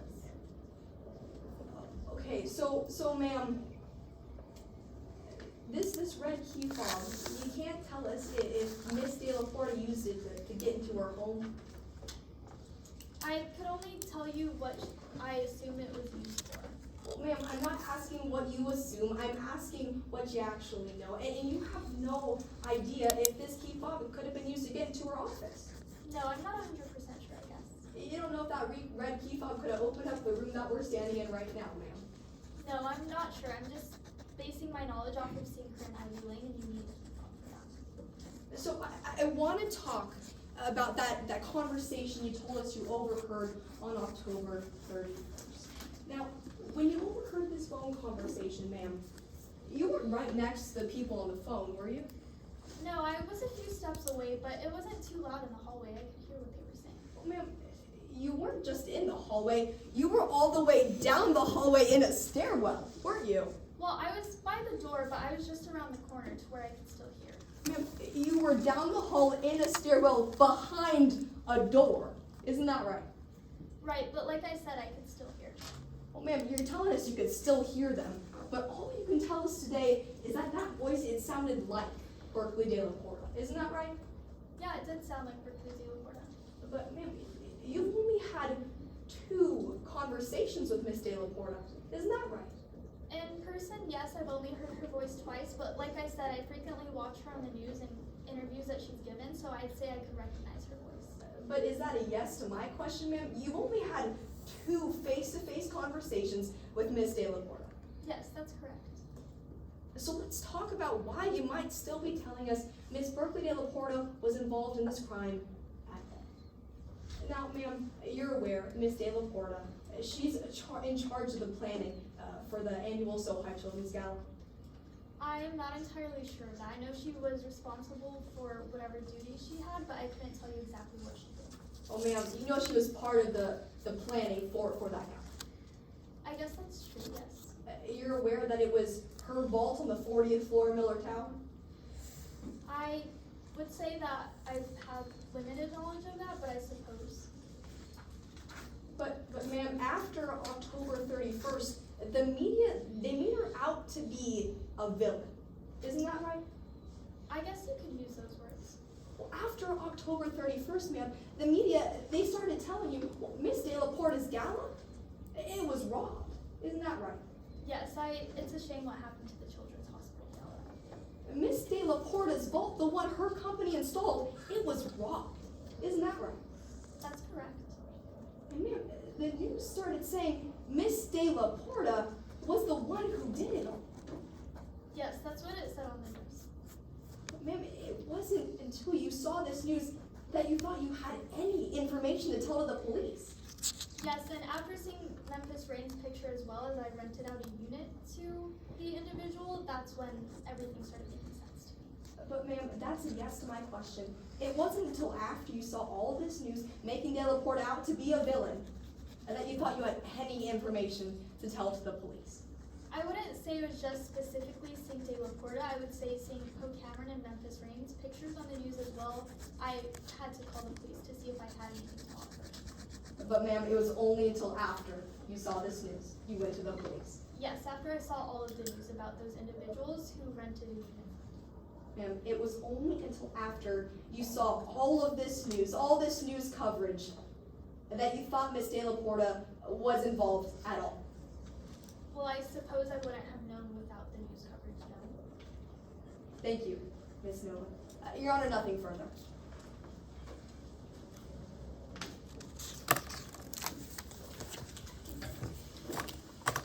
Brief redirect. Okay. Can I get a time check before I do so? Definitely. You have 6 minutes and 22 seconds remaining in direct.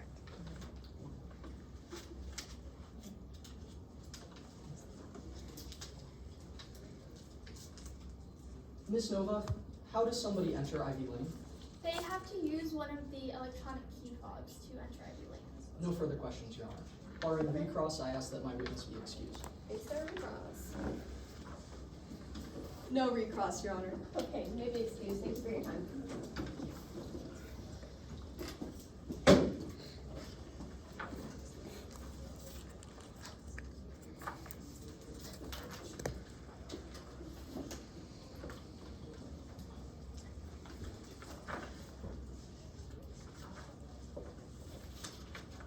The state calls Michaela Nguyen to the stand. Okay.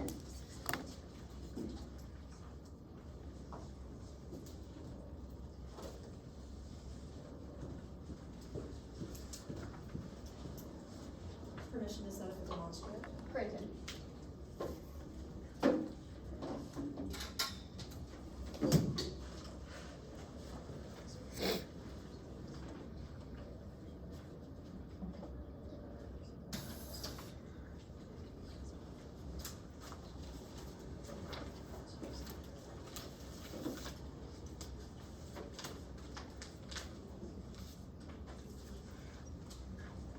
Apologies. No problem. May I proceed? Yes. Please introduce yourself to the court. Hello, my name is Michaela Nguyen. And why are you here today with us, Ms. Nguyen? I'm here to talk about my findings and conclusions based off of 3 reports I was asked to compile for today's case. Where do you currently work? Currently, I work for the Santa Ivo Police Department. And what sort of analyses did you conduct for your reports today? For today, I conducted 3 different reports, a fingerprint analysis, a DNA analysis, as well as a mass spectrometry test. What kind of education have you received in order to compile these reports? So I have my bachelor's in microbiology, and I'm also certified by the Institute of Laboratory Personnel and Technicians. I'm also certified by the International Association for Identification, and their certification I maintain every 2 years. Now, what sort of methods have you utilized to create your reports? So for each report, I had a different method. For my fingerprint analysis, I utilized the ACE-B method. For my DNA analysis, I utilized the STR method. And then for the mass spectrometry test, I conducted a gas chromatography mass spectrometry test.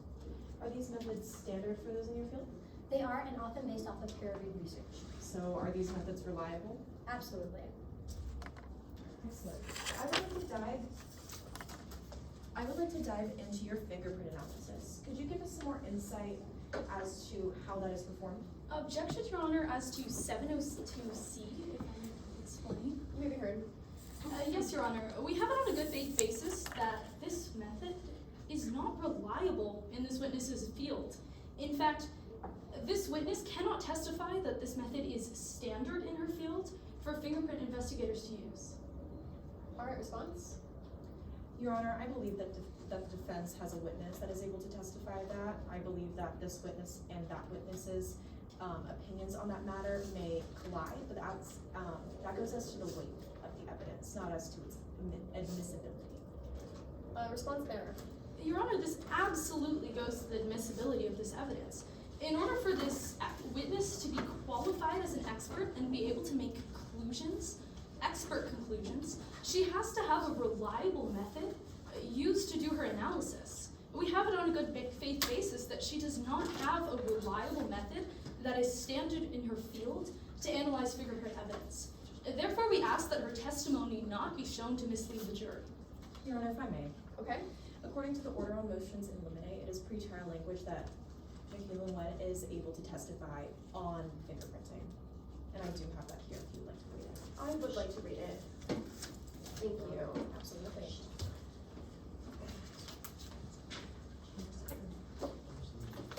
Alright, go ahead and guide me through this motion limiting. I'm just grabbing my own copy. No problem, you can. Thank you, Your Honor.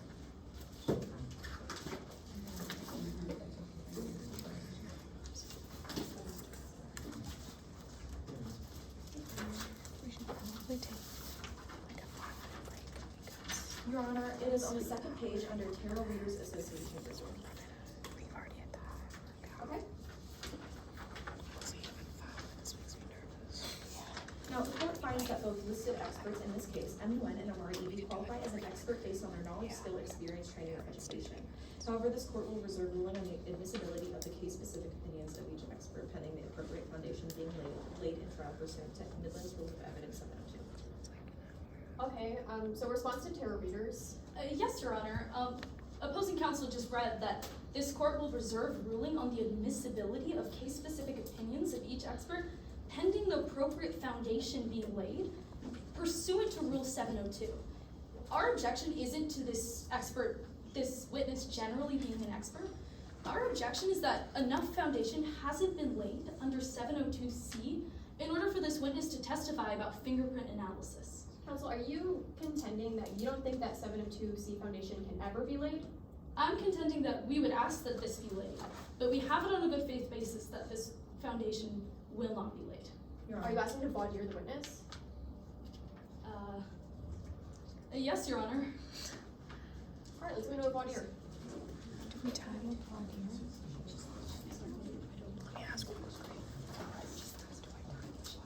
Your Honor, may I proffer? Before this voir dire? Sure. Absolutely. This witness has already testified to being certified by the IAA, an International Institute for Identification, every 2 years on fingerprinting. This absolutely qualifies this expert to testify based on fingerprinting, as well as the expert having a method that is fully laid out in the report. Does this satisfy your 702C requirement, counsel? No, Your Honor, we don't believe that this satisfies. Alright, let's go ahead and go into voir dire. We'll hold off on ruling. Let's see what the voir dire holds. Yes, Your Honor. All right, Ms. Nguyen, I just have a few questions about your certifications regarding fingerprint analysis. What is the standard method in the field to analyze fingerprints? So the standard method in the field is what I mentioned, the ACE-B method. This is an analysis, certification, evaluation, and then verification process that we go through. How many ridges did you identify in this case? For this case, I identified 3. That is my laboratory standard, as well as a widely accepted standard. That is the widely accepted standard. Is that standard throughout the field? It is a widely accepted standard, however, other laboratories do have different standards. And ma'am, is there a general criteria for the decision of a fingerprint analysis? No, internationally it is up to an evaluator like myself, who is certified every 2 years, to determine the friction ridge's authenticity and whether or not it can be utilized for an evaluation. So you'd agree that there's no standard within the field? No, there is a standard in the field. There's 3 ridges. That is the minimum requirement that an evaluator like myself would need to look at. That is widely accepted among all analysts. Ma'am, you're saying that 3 ridges is the standard in the field? It is the minimum requirement to make an evaluation. And that is widely accepted. Do you remember writing an affidavit for this case? Yes, I did. You remember you swore to be complete and accurate? Yes, I did.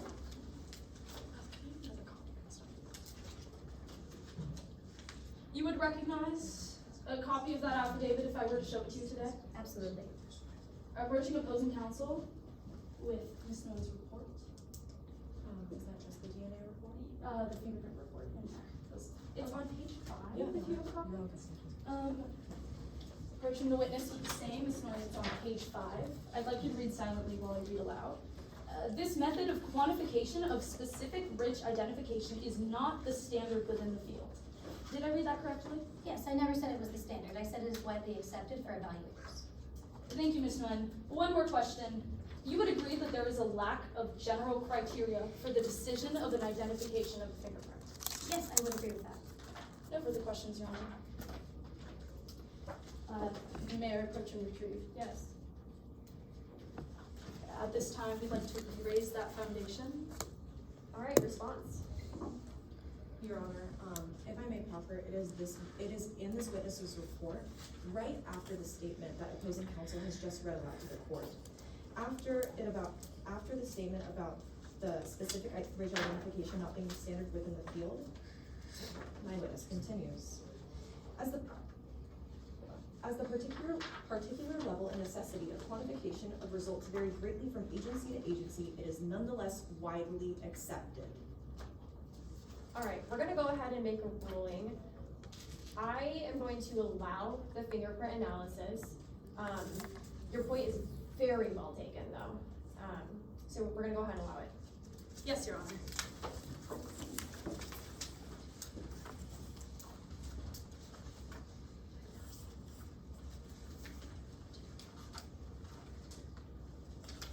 All right, Ms. Wright.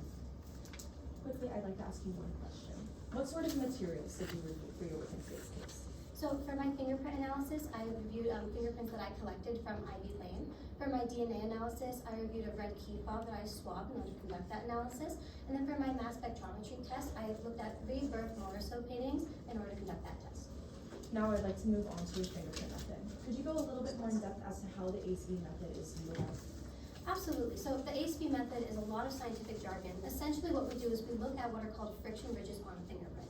Everyone has a unique fingerprint, and we're able to utilize that knowledge of unique fingerprints in order to see if one is compared to a sample print from an evidentiary print. Your Honor, I'd now like my witness to step down and make use of the demonstrative. Granted.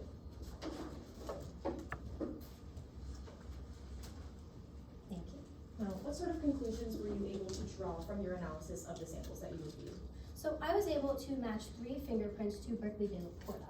The number 1 right index finger from a glass tumbler, the number 3 right middle finger from a right tumbler, as well as the number 3 left index from a small plate. Excellent. I'd now like to move on to your DNA analysis. Could you give us some insight as to how DNA STR testing is done? Absolutely. So when we're looking at DNA analysis, we're first going to create what we call a profile, what we're going to look at.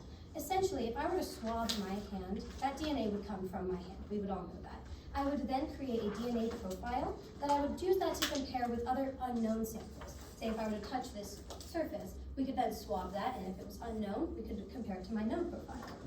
Now, what conclusions were you able to draw that are relevant to this case? So relevant to today's case, I was able to find Berkeley de la Porta's DNA on a red key fob. Were there any other DNA profiles relevant to this key fob?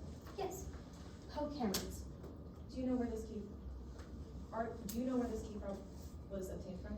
Yes, this key fob was obtained from Berkeley de la Porta's residence. All right, excellent. I'd now like for my witness to step down. Okay. Now, I'd like to move on to your mass spectrometry report. To clarify, what materials did you receive for this report? So I received 3 Berth Morrisseau paintings that matched the paintings that were taken from the Miller Tower heist. Do you know where these paintings came from?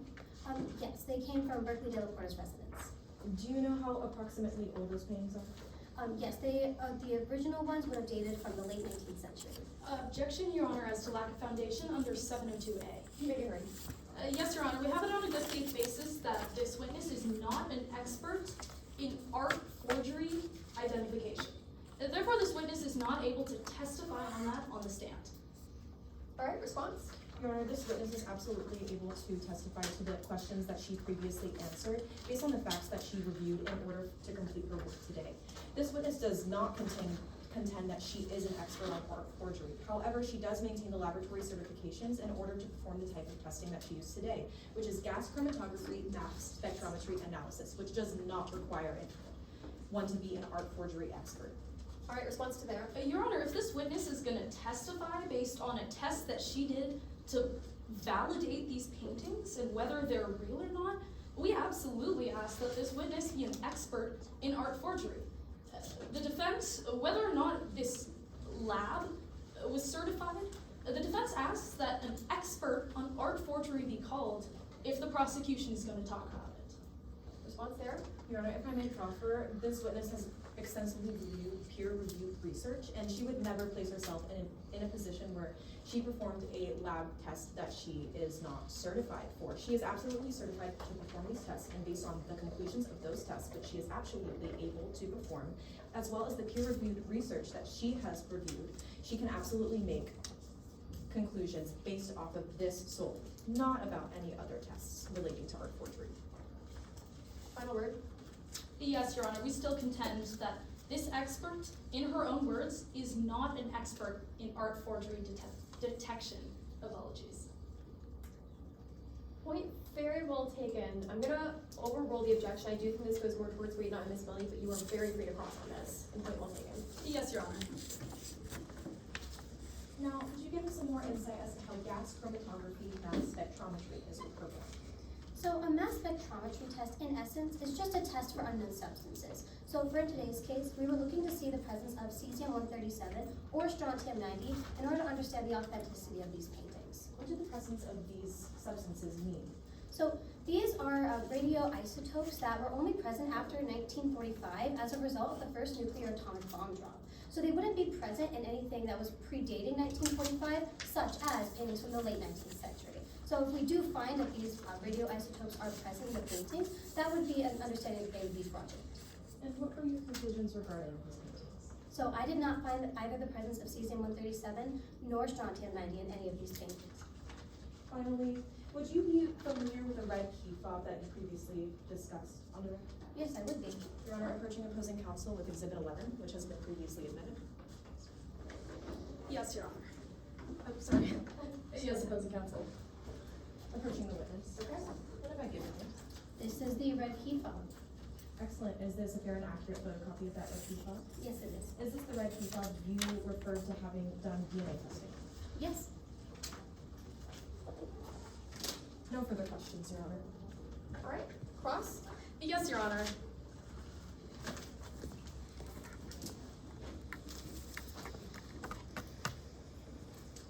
All right, Ms. Nguyen. I have a few questions for you about DNA fingerprint analysis and mass spectroscopy. Mass spectrometry. Mass spectrometry, I'm sorry, it's a tough term. Absolutely. All right, I'd like to start with DNA analysis. Because you would agree that DNA, it can't tell you when DNA got in an object.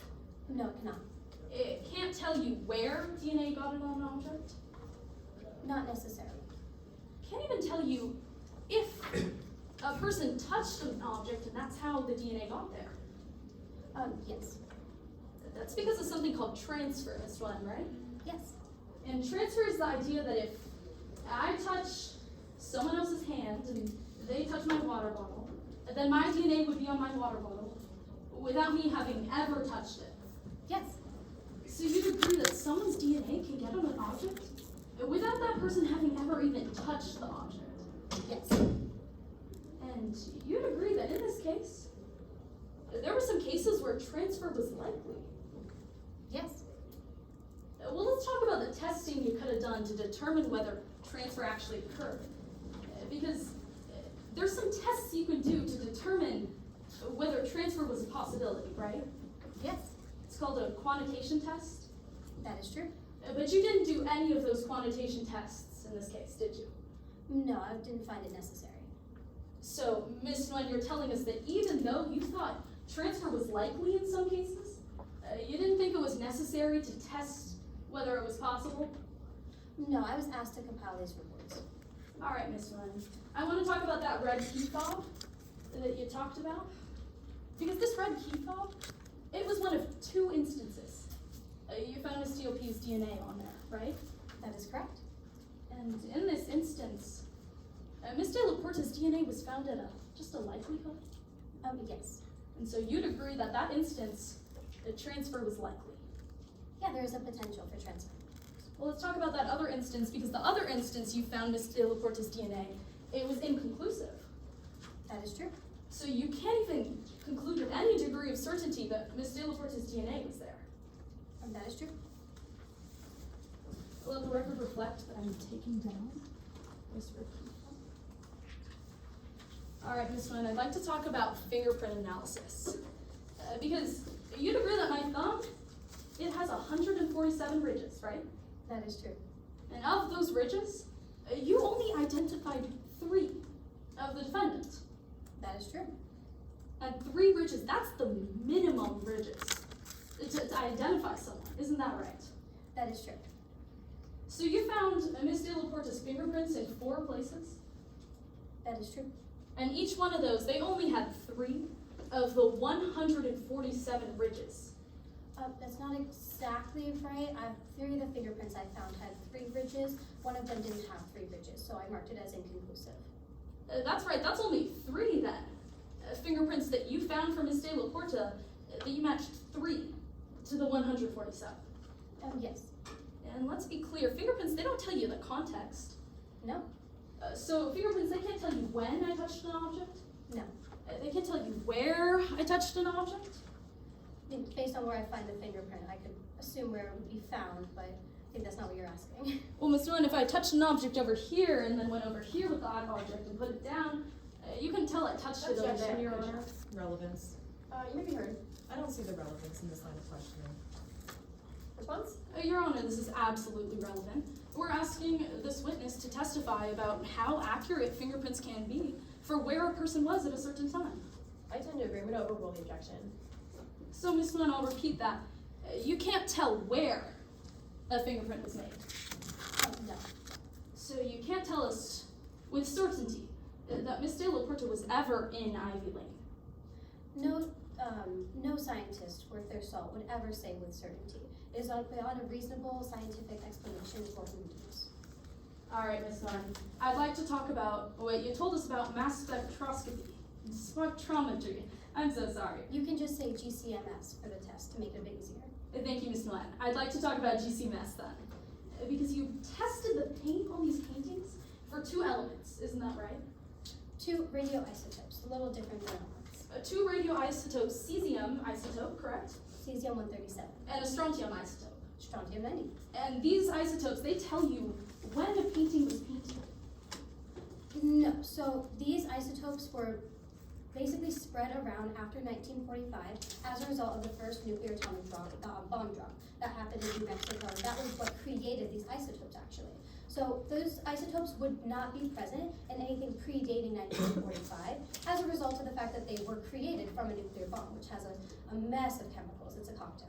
That's right, Ms. Nguyen. Those isotopes talk about the paint and when the paint was used, but it has nothing to do with the authenticity of a painting.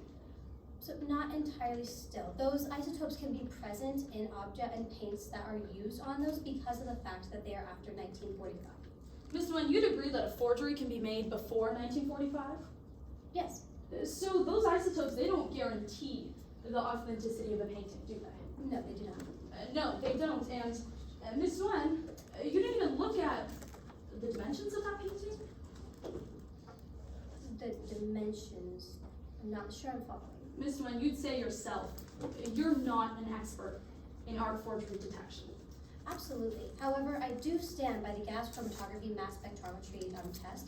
In fact, there's actually a study that was done on around 250 paintings that were used this test that were known forgeries. I believe it was around 95% of these paintings were able to be identified as forgeries using this method. So it is absolutely a very certain method to use in this case. Ms. Nguyen, that was not quite my question. I just asked whether you were an expert in art forgery detection. And that's a no, right? Absolutely not, but I did do my research. No further questions, Your Honor. No redirect, Your Honor. All right. This witness may be excused. Yes, thank you for your time.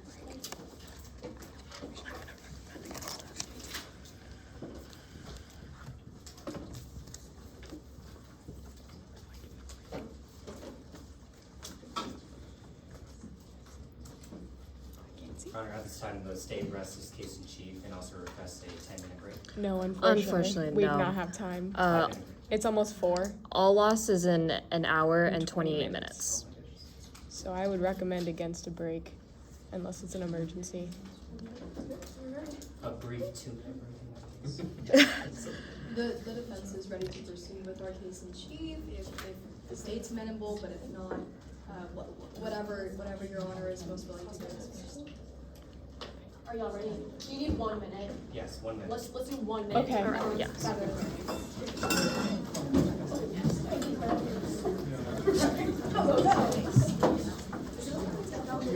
Just for time. That was held up for like 3. What 1 minute? They held up a 1 minute thing. She forgot. She wasn't going overtime. She just wasn't moving that one thing. They're not overtime. You sure? I'm positive I was watching. Okay. They did not. They just Okay. don't move that often. Okay. Sorry. No, yeah, sorry. I can't see that far, but no. It's No, yeah, I fine. was not up She to was date not with moving this. that. We were just like, that 1 minute has been held up for like No, 5. yeah, no, yeah. Okay. No, sorry. wanna Yeah, make no. sure you're We're all okay. good. No, that's very valid. I was just not. Everyone's panicking about the time for all loss. I was so worried about all loss that I forgot to move these. Me too. I'm like watching the actual time.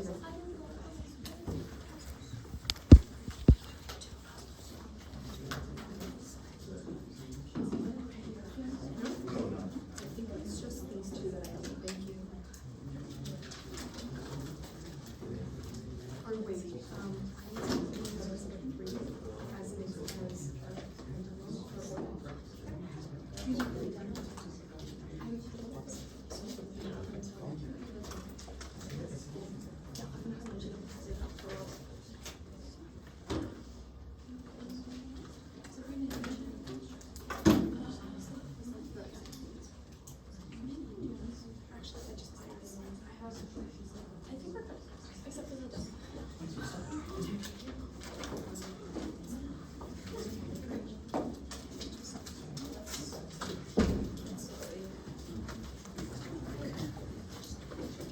I was really hoping to use the bathroom too. Me too. I have to use the restroom so bad. Oh God, please don't go wrong.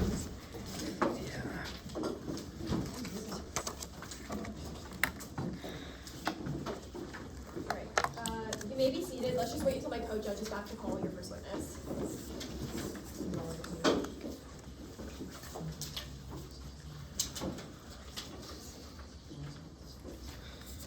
May I ask the timekeepers when all losses? 5:20. 5:20. So it's almost 4 o'clock. 5 minutes to 4. So 1 hour and 25 minutes. Sorry, math is hard for me.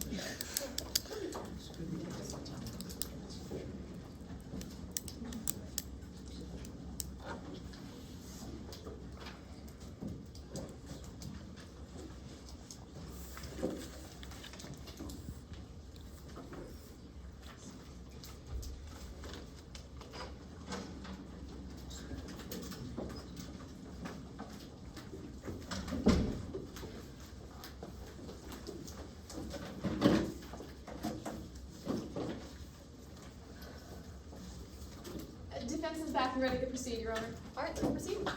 Yes, Your Honor, defense calls Ms. Cypress Cosmos to the stand.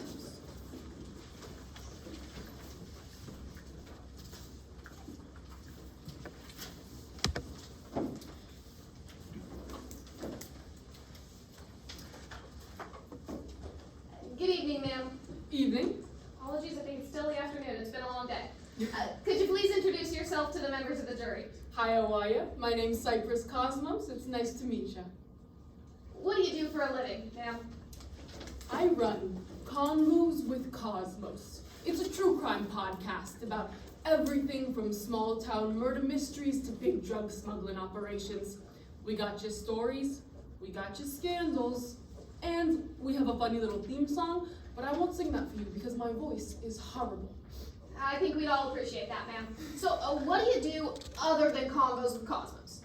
I help out with galas and charities for the good people of Midlands. Take Sohai Children's Hospital, for example. I help plan a charity gala there. Can you tell us a little bit more about the Sohai Children's Gala? It happens every year. It's on Halloween, and it's to help raise money for different projects around the hospital. Like last year, it was for building a new wing. All right, ma'am. Well, what was your role in that planning committee? I helped get auction items for the silent auction that happens every year, and I helped a lot with the decor, so I made sure the whole space looked nice and fancy. Did you work with anyone? I did. There's 7 people on the planning committee, including Miss De La Porta. Ms. Cosmos, how's your relationship with Ms. De La Porta? We're colleagues. Not much more than that. Do you know what Ms. De La Porta's role was? She was co-chair of the committee, so headed the whole thing. Worked a lot with getting auction items like the rest of us, and acted kind of as a liaison between us and the security team. What did Ms. De La Porta do with the security? To my knowledge, she hired extra guards, went on a bunch of walkthroughs with them, things like that. Wanted to make sure that the items were kept in extra secure spaces. All right, man. Well, speaking of security, did you ever learn anything about it? I did. I went on a walkthrough with the 6 other gala planners about a week before. Ma'am, what happened on that security walkthrough? Well, we walked through the 40th floor, double-checked all of the plans for the night of. Did you learn anything about that vault on that walkthrough? No, we didn't go inside. I have read an article about it, though. Ms. Cosmos, would you recognize that article if I were to show it to you? I would. Your Honor, I'm now approaching the witness with what has been already admitted into evidence as Exhibit 18. Ms. Cosmos? Thank you. All right, ma'am, I've just handed you Exhibit 18. Can you tell us what it is? It's this article. It's called So It Was Written. You just told us that you learned something about the vault from that article. What was that? It's on page 2. The author rambles on about how they had access to the blueprints of the vault, and you need a biometric and a retinal scan to get it. Your Honor, I would like to re-raise prosecution's objection. I believe that this piece of evidence was admitted with the limiting instruction that none of it was to be used for the truth of the matter asserted. I believe that this line of questioning goes to the truth of the matter asserted. Response, Your Honor. Again, we're not using this document for the truth. In fact, on the cross-examination of Agent Burke, he testified that the vault at Miller Tower requires a retinal and biometric scan independently of this article. So the truth value, it's actually already on the record. We're not using that article to establish that truth. We're simply using it to demonstrate that other individuals had knowledge of the vault. I'm gonna overrule the objection, but the limiting instruction will stay in place. Yes, Your Honor. All right, Ms. Cosmos, I can take that back from you now. Here you go.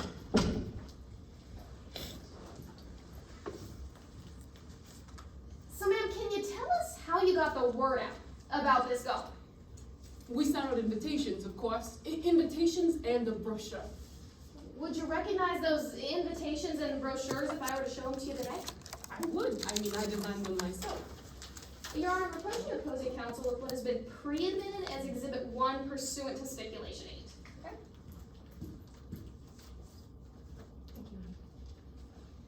And approaching the witness with the same. Your Honor, would you like a courtesy copy? Yes. Thank you. All right, ma'am, I just handed you Exhibit 1. What is it? It's the invitation for the gala. See? Isn't it gorgeous? It's stunning, ma'am. What information did you include in that invitation? All kinds of stuff. The location of the gala, Miller Tower, 40th floor, when it was and what time. October 31st, 2022, 6:30 p.m. The dress, it was Halloween, so we wanted people in costumes. And, of course, a schedule for the night. So where we'd be hour by hour. When we'd be in the cocktail room, when we moved, the ballroom, all that kind of stuff. Your Honor, I'm now approaching opposing counsel with what has been also pre-admitted as Exhibit 2. Okay? Approaching the witness with the same. We'll do a little swap, Ms. Cosmos. Next, we swap jobs. I'll take the courtroom, she can take the podcast. Sounds like a fantastic vacation, ma'am. Your Honor, would you like a courtesy copy? Yes, thank you. All right, ma'am, same deal. Can you tell us what Exhibit 2 is? So this is a brochure of all the items we had on auction and on display. It has the Morisot paintings that were just for display, and then has all the auction items and their values. Let's see if I can remember this. I think the total was $25 million worth of auction items. We had quite a hefty sum up for sale. All right, Ms. Cosmos, I'll take that from you too. There you go. Ma'am, can you tell us when you sent out those invitations invitations and brochures? 2 weeks before, we wanted to make sure everyone had plenty of time to prepare for the event. Thank you for your time today, ma'am. Nothing further, Your Honor. Cross? Yes, Your Honor.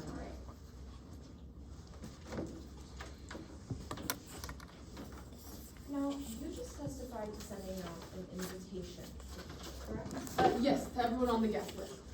Excellent, and this guest list was actually quite exclusive, right? You could say that. It was full of affluent individuals. It was. So not just anybody received this list, right? Not everyone received an invitation. And now I'd like to talk about the value of something on the brochure that wasn't listed on the brochure. You are aware that the 3 Berth Morisot paintings are valued at around $8 million each, isn't that right? I think something like that.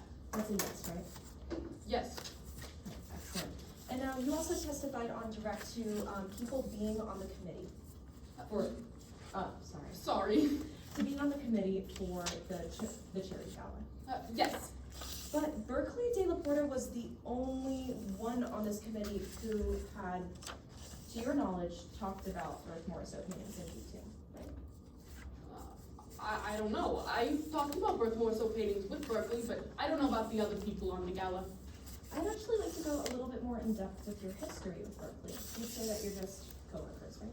Yeah, we used to be friends, but that didn't super work out. Exactly. You've known Berkeley De La Porta since about 2015. Yes, we were close at first, but she's not exactly my type of person. And you were actually invited on Berkeley De La Porta's yacht a few years ago. I was, before she sold it. And De La Porta even invited you to watch a film on this yacht. Yes, it was a lighthearted gathering. We watched the movie, made some jokes, things like that. Objection, Your Honor, as to relevance, as to was invited on a yacht to watch a film? You may be heard.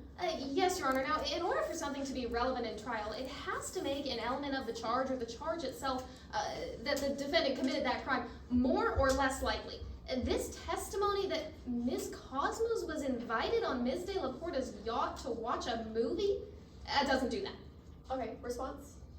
Your Honor, if I may proffer, this movie was a heist movie, and it goes to Berkeley De La Porta's motive. The bar for relevance is really low, and I feel like this does hit that bar. Okay, response there. Yes, Your Honor. Again, simply watching a movie has no connection to this crime. We've heard no foundation that this movie was at all similar to the heist in this case. This testimony is not relevant. Your Honor, if I may proffer again. Final word. This testimony goes directly to Berkeley De La Porta's statements about the movie, which are relevant. I do tend to agree relevance is a low bar, so I'm gonna go ahead and overrule the objection, but well taken. Yes, Your Honor. That is in the court of the courtroom. Now, this film was a heist movie, right? It was. And De La Porta kept commenting on how much they were like the protagonist of this movie, right? Yes. And this protagonist was committing the heist of the movie, isn't that right? Yeah. I mean, it was very glamorous. Now, De La Porta even said these words: "When I end up robbing a casino, you'll see that I'm the hero." She said something like that. We all laughed afterwards. Now, I'd like to talk a little bit more about Berkeley De La Porta's statements about those 3 Morisot paintings. Okay. Berkeley De La Porta told you that she had been trying for years to get the 2 Morisot paintings that were for display at the gala from bankrupt estates for years, right? Yes, she worked a lot to have them on display at the gala so we could encourage people to invest in their own items. In fact, it's your own understanding that De La Porta has a reputation for getting what De La Porta wants, isn't that right? She said something like that once. We're all very privileged to be able to be philanthropists, so. But it's actually in your opinion that De La Porta has a reputation for getting what De La Porta wants, isn't that right? Yes, like we all do. Now, De La Porta even called bankrupt estates greedy scumbags for holding on to those 2 same Morisot paintings. She said something like that. And during a security walkthrough for the gala, De La Porta informed you that they had security blueprints for the vault on the 40th floor of Miller Tower memorized. That was a joke. Moving on to Halloween. You attended the gala, correct? I was there. But De La Porta wasn't there. No, she couldn't attend that night. And De La Porta told you that De La Porta couldn't come because she had a cousin who was in the hospital. No. An assistant for the board made an excuse like that. But that's your understanding that De La Porta had a cousin in the hospital and that's why she couldn't attend the gala, right? No. When I asked De La Porta about that, she said she had no idea what that was about. But initially you received a statement that De La Porta couldn't attend the gala because she had a cousin in the hospital, isn't that right? An assistant told me that. But you received that statement, correct? Yes, and it wasn't true. Because later on you called Berkeley and you brought up the cousin. Berkeley said, what cousin? Exactly. So you don't know what Berkeley De La Porta was doing on the night of the gala? I don't. I believe it was personal circumstance. Now, during that phone call, De La Porta asked you a bunch of weird questions, isn't that right? You could say that. And these were questions about the heist that had occurred. Yes, we were all trying to figure out what happened, and I ran into the robbers that night, so I knew some of it. De La Porta asked you if you recognized any of the attackers. Yes, I saw one of their faces. De La Porta asked you if you saw any of their faces. Yes, and I did. De La Porta asked you if there was any blood left on the scene. Yes, and I went into the vault. I saw a security guard that had been beaten. So yes, I saw that. And you know De La Porta to be a more so enthusiast, right? Yes, she's passionate about art.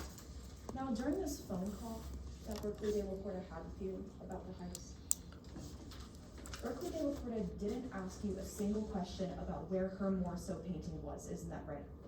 That's true. We were more focused on the robbers and the tragedy of the crime.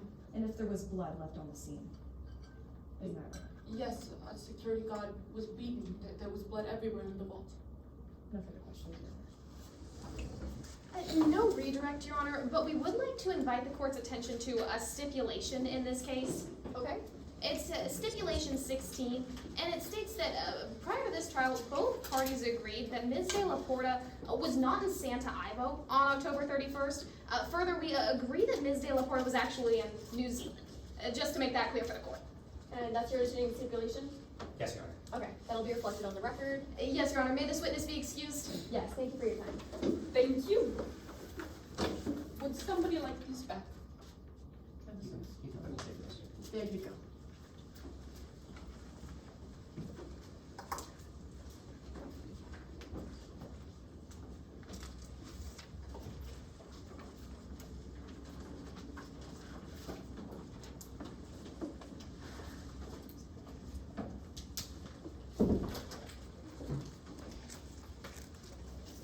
Defense calls Parker Orloff to the stand. Okay.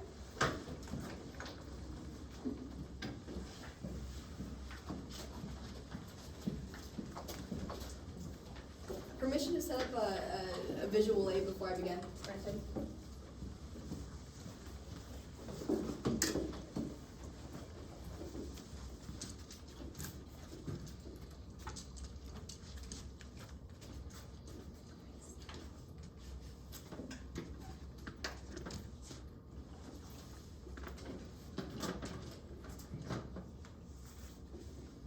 Point of order, just making sure, if I turn this around, can everyone here see it, hopefully, fine? Yes, and feel free to reposition if you can. Yes, Your Honor. May I proceed? Yes. Good afternoon. Hi. Would you please introduce yourself for the members of the jury? My name's Parker Orloff. Miss Orloff, what do you do for a living? I'm a philosophy major at Cornell. Lead grad. But when I'm not in school, I work as a caterer. How'd you get into catering? Well, my parents said it was either work for my aunt's catering company or spend my summers in Monte Carlo. I wanted to get as far away from them as possible. I chose the right option. So, ma'am, what kind of things do you do when you cater? I cater. Could you be a little bit more specific, ma'am? They don't really let me work on the floor anymore, so I spend most of my time in my break room, working on my manifesto. They said I had to put on a happy face. This is my happy face. So, ma'am, what kind of events did you end up working the floor for, or were you confined to that break room the whole time? If it was my choice, I'd be in the break room. But the last event I worked the floor for was the Sohai Children's Hospital's annual charity gala. They thought it didn't go too well. I want to talk a little bit more about that charity gala. Where was it? Miller Tower. And when was it? Halloween, 2022. It's my favorite holiday. So, ma'am, on your favorite holiday, you were catering this event. How was that? I don't set up. I'm a supervisor. Did you prepare for this event at all? They made us go to the Miller Tower about a month before for an insufferable walkthrough. Who ran this walkthrough? One of the organizers.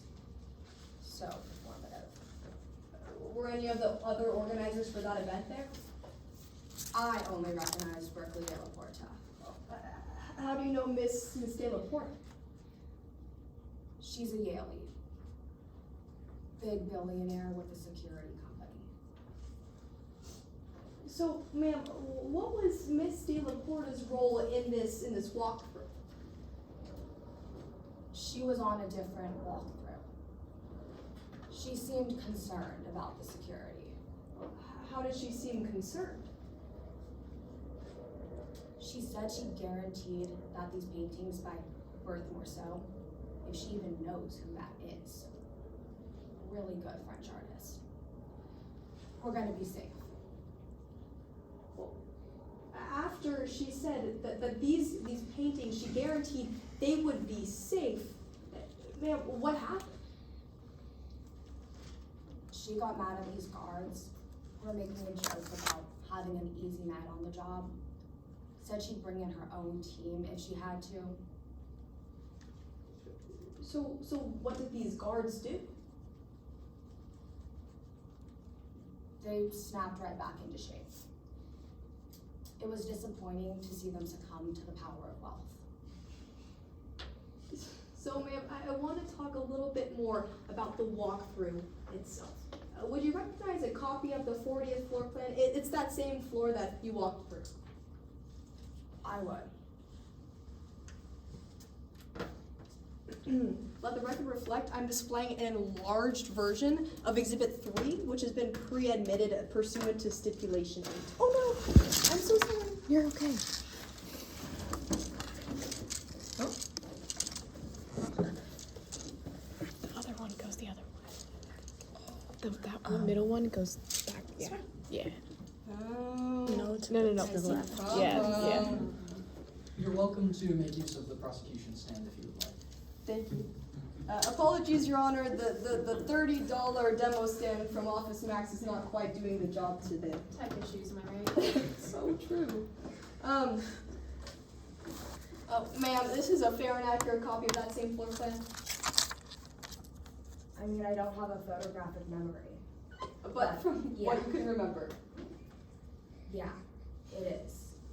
So looking at these rooftop stairs, coming in from the stairs, going to the security office, how do you get there? Well, you walk down the stairs, take a left, and there's the door.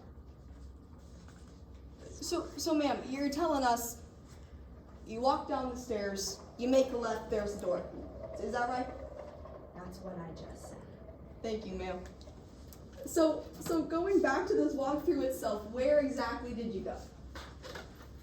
On the walkthrough, we walked through the ballroom, cocktail room, entryway, kitchen, staging areas. It was unbearable. Ma'am, did you learn anything about the vault on that walkthrough? Not on the walkthrough, but I make sure to do my research on the security of these places before going. What kind of research did you conduct? I read an article about the security on the vault. Would you recognize that article if I were to show it to you today? I would. Your Honor, I'm approaching opposing counsel with what's been previously admitted as Exhibit 18. Okay. Approaching the witness with the same. Okay. I believe Your Honor already has a copy of Exhibit 18. Perfect. So, ma'am, Exhibit 18, what I've just handed you, is that a fair and accurate copy? It is. Now this one, I have memorized. So, ma'am, this article you've memorized, what does it say about the vault? It talks about how the vault has a double verification system. Objection, Your Honor? Sorry. Point of order. Okay. I'd like to remind the court of your earlier ruling that this exhibit was admitted conditionally and not for its truth value. I believe that this witness is stating specific security features about the vault in actuality. All right, response to the point of order. Yes, Your Honor. This witness isn't stating definitively that these are the specific security system that's part of the vault. She's just saying what she read from this article itself. Okay, so as long as we stick to that, the limiting instruction will stay in place, so that point of order is taken into consideration and on the record. Yes, Your Honor. Okay. Yes, Your Honor. So, let me re-ask my question, Ms. Orlov. What does that article tell you about the vault? The article talks about how the vault has a double verification system that requires biometric scans to get in. Who knows what the FBI is doing with that information? So, ma'am, just to make something clear for the members of the jury, where did you find this article?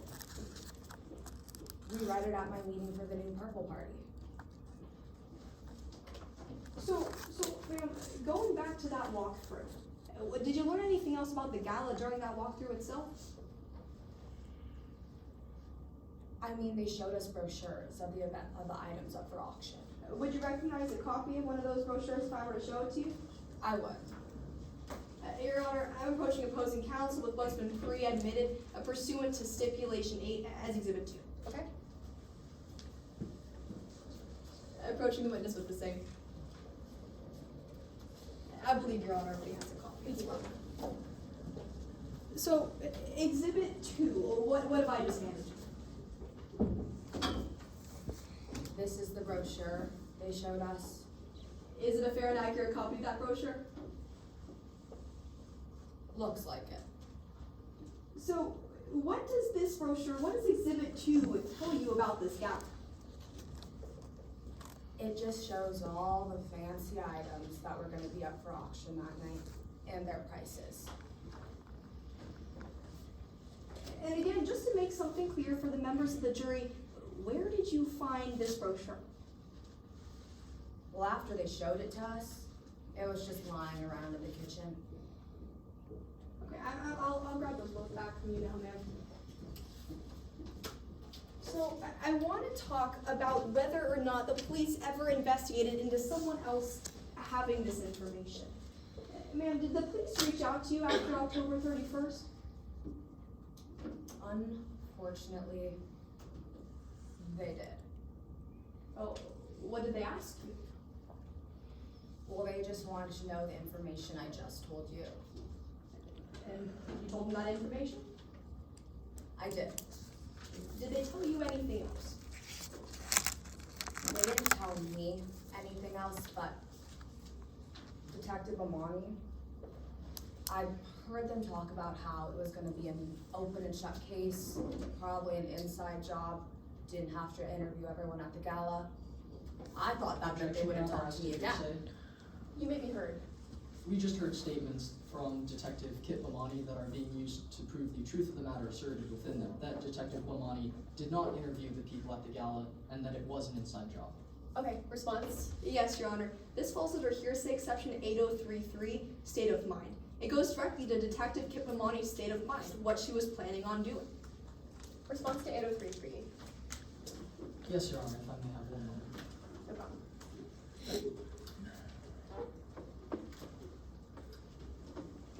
8033 specifically states that it's a statement of the declared's then existing state of mind, motive, intent, plan, or emotional, sensory, or physical condition, but not including a statement of memory. This needs to be a specific motive, and while we might agree that the second part of that statement might fall under that, the first does not. Response to the first part of the statement not falling under that?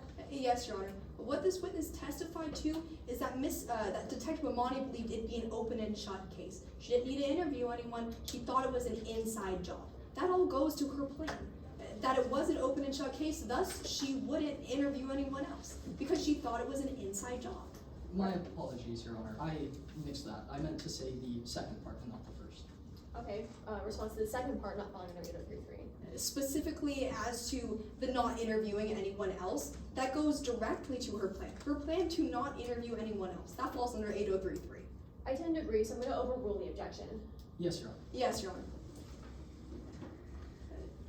So, ma'am, after you heard Detective Amani say it was an open and shut case, it was an inside job, there was no need to interview anyone else. When did you hear that? An hour after he got there. Not very long. Thank you, Miss Orla. Your Honor, nothing further. All right, cross. Yes, Your Honor.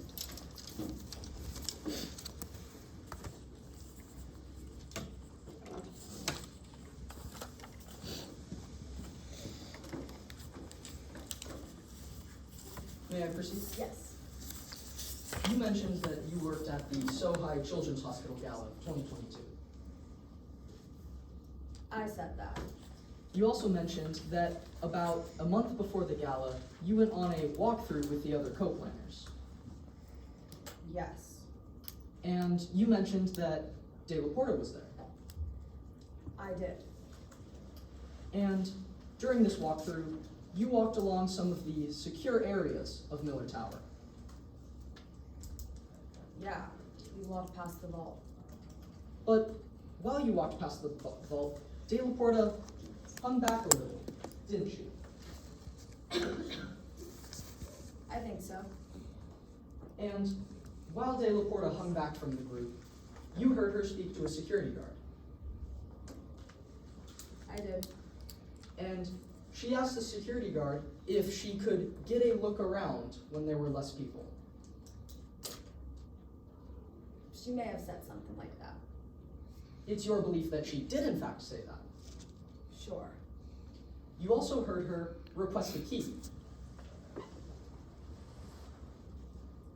I think so. But what I heard her say is like when you read Nietzsche for the first time. You don't have any clue what he's saying. But you did in fact hear the defendant ask for a key. Yes. And this was while the defendant was in front of the vault. She was by it. Away from the rest of the group. Yeah.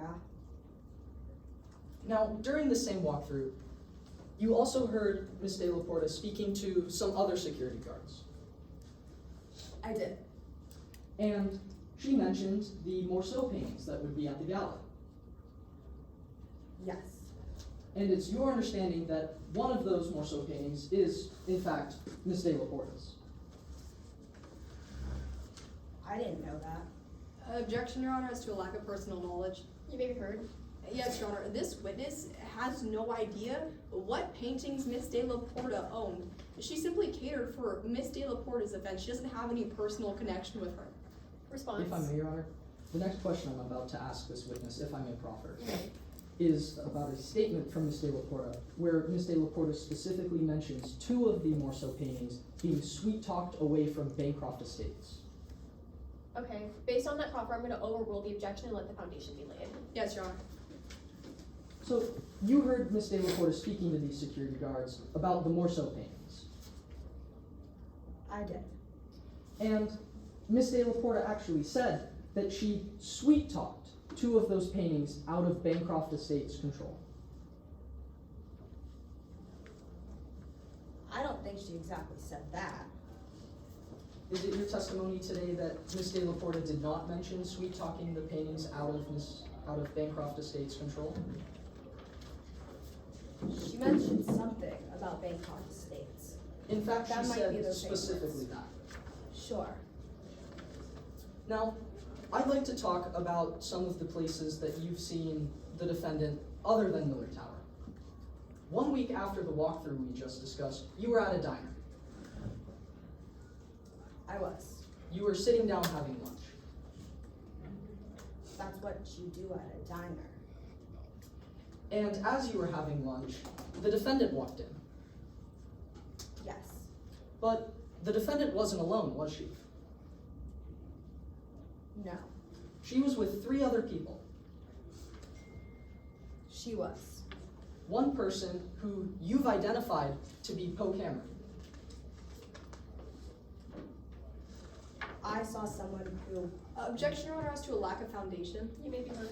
Yes, Your Honor, as to how this witness knows who Poe Cameron is. This wasn't elicited in direct examination. There's been no testimony, no foundation laid as to how this witness would even know Poe Cameron or identify her. Response to that? If I may proffer, Your Honor? Okay. That's going to be my next question. This witness actually grew up in the same neighborhood as Poe Cameron and has seen them numerous times around said neighborhood, and as such is able to make such an identification. Let's go ahead and hear that foundation first before identifying Poe Cameron, so I'm going to sustain the objection. Yes, Your Honor. Now, Ms. Orlov, you're aware of somebody named Poe Cameron. I am. This is because you and her actually grew up in the same neighborhood, didn't you? We did, with her sister Memphis. And Poe Cameron is someone who you've seen around the neighborhood numerous times. I've seen her a few times. You've seen her numerous times around the neighborhood. Sure. Now, directing you back to your time at the diner, after De La Porta walked in, you noticed that she was accompanied by Poe Cameron. It was someone who looked like Poe Cameron. But you were sure enough in your identification to walk up and go say hi. I didn't say hi. You intended to go say hi because you recognized Poe Cameron, did you not? I thought about it, but then I remembered I don't like people. But directing you back to your identification of Miss Cameron, you were pretty sure that that was Poe Cameron at the diner with the defendant. Yes. Are you aware that Poe Cameron has pled guilty to conspiracy to commit grand theft for the Miller Tower heist? Objection, Your Honor, lack of personal knowledge. You may be heard. Yes, Your Honor, there's no reason as to how this witness would know that Poe Cameron pled guilty to completely different crimes than the one that this witness is currently testifying on trial for. This isn't the trial of Poe Cameron. Right, response there? The witness is free to say if she does not know. And additionally, the witness will testify to having seen and learned of some of these events on the news. Response there? Yes, Your Honor. There's been no foundation laid as to how this witness would know that about these specific charges, how Poe Cameron pled details of this trial. That's not been laid. She doesn't have the knowledge to say definitively, Poe Cameron pled guilty to this, and this. If I may, Your Honor? Final word. Once again, I'm simply asking the witness whether or not she knows. She is free to answer yes or no. Your point is well taken. I'm going to overrule and let the witness say yes or no, but point well taken. Yes, Your Honor. So, Ms. Orlov, are you aware that Poe Cameron has pled guilty to conspiracy to commit grand theft for her role in the Miller Tower heist? No. Now, after these people entered the diner, they sat down at a booth together. They did. And this booth was only about 2 away from yours. It was. And suddenly, someone started screaming. Yes. They screamed something about a deal being for 60%. Objection, Your Honor, as to hearsay, as to that deal being for 60%. Okay. Response? Your Honor, this is a co-conspirator statement under 801D2 E as De La Porta and Poe Cameron are at a diner discussing a deal. Poe Cameron, as is stipulated, has already pled guilty to conspiracy to commit grand theft. This more than meets the preponderance standard. Alright, response there? Yes, Your Honor. There is no testimony actually elicited. The person screaming was Poe Cameron. Response there? If I may, Your Honor. The conspiracy does not just have to be between Ms. De La Porta and Poe Cameron. Additionally, under 801D2E, the foundation is in itself able to lay some of the foundation for the conspiratorial relationship. Okay, final word.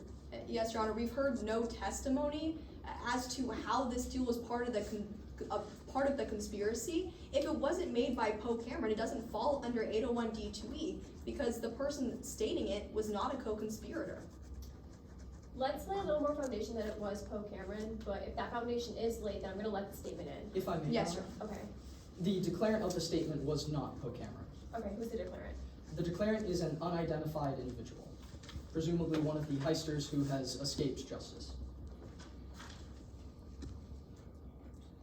Okay. In that case, then I'm gonna sustain the objection. Yes, Your Honor. Yes, Your Honor. Okay. So, an individual screamed at that table, did they not? They did. And Poe Cameron then tried to stand up. The person who looked like Poe Cameron did. And then somebody grabbed Poe Cameron's arm, Yeah, yanked Poe Cameron back into the booth. something like that. And then this person said, if you don't go through with this, I'll make sure you never see your family again. Yeah. Now, just a moment before that, you heard somebody scream something about a deal being for 60%, did you not? I think I just told you that. Objection, Your Honor, as to hearsay. If I may, Your Honor. Okay. At this point, we've laid the foundation that this is an excited utterance under 803.2. Okay, response to 803.2. Yes, Your Honor. There's been no testimony laid as to the specific timeline of these events, when Poe Cameron was yanked down, when this statement was elicited, when the excited utterance statement was emitted. The excited utterance exception has very specific verbiage. It has to come directly after an exciting event, and it has to directly relate to that event. We have no testimony as to how it relates, if it relates at all. If I may, Your Honor. You may. The excited utterance exception simply requires that the statement be pertaining to and still while the declarant was under the stress of the exciting event. The prosecution has laid more than enough foundation that there was in fact an exciting event while these individuals were at this table. I tend to agree. I think that foundation has been laid, so I'll let it end under 803.2. Yes, Your Honor. To clarify for the jury, Ms. Orlov, you did hear someone scream something about a deal being for 60%. I did. And as this was being screamed, the defendant, she was right there at that same table. They were at the same table, but they never talked. When Poe Cameron was yanked back into the booth, the defendant was sitting right there. That's what I just said. When you heard someone tell Poe Cameron, if you don't go through with this, I'll make sure you never see your family again, the defendant was sitting right there. Yes. Now, I'd like to move on to the night of the heist. You, as you stated earlier, were working that night. I was. And you were told that you had to stay late. I did, because they took me off the floor. You then went to go call your babysitter. My babysitter? Yes. I went to call an Uber, but sure, if my Uber's my babysitter. But you noticed that your phone wasn't working. It wasn't. And so you moved across the 40th floor of Miller Tower. I did. Trying to get your phone to work. Exactly. AT&T. What can I tell you? In order to call your babysitter. Yes. And upon reaching one of the sides of Miller Tower, you saw people loading objects into a freight elevator. I think so. And there were 3 people wearing masks. I only saw 2. But one of these people had their mask off. Yeah, on top of their head. You got a look of the side profile of their face. I did. You believe this person to be Poe Cameron.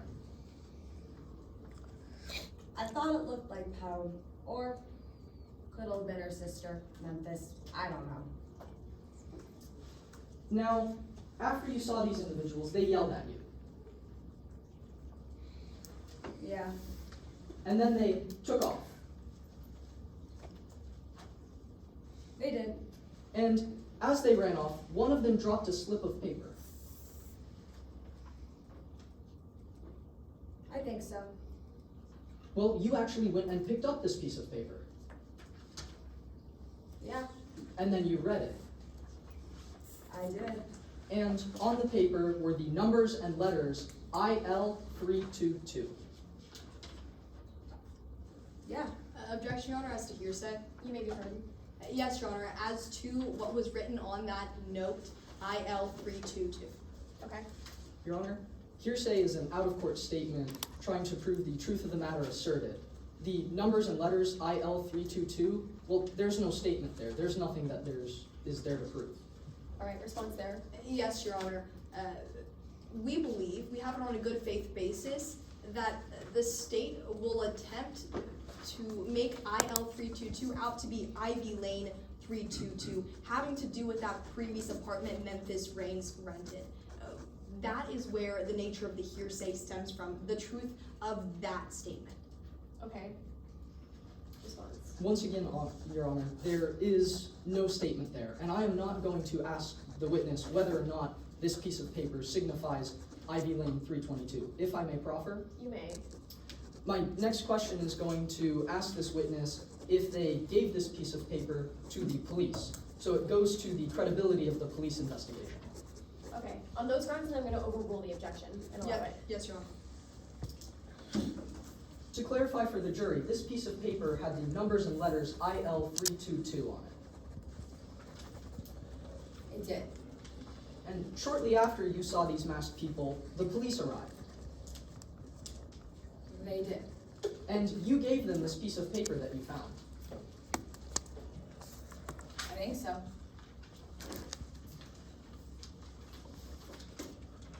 During that night, you also walked in front of the vault.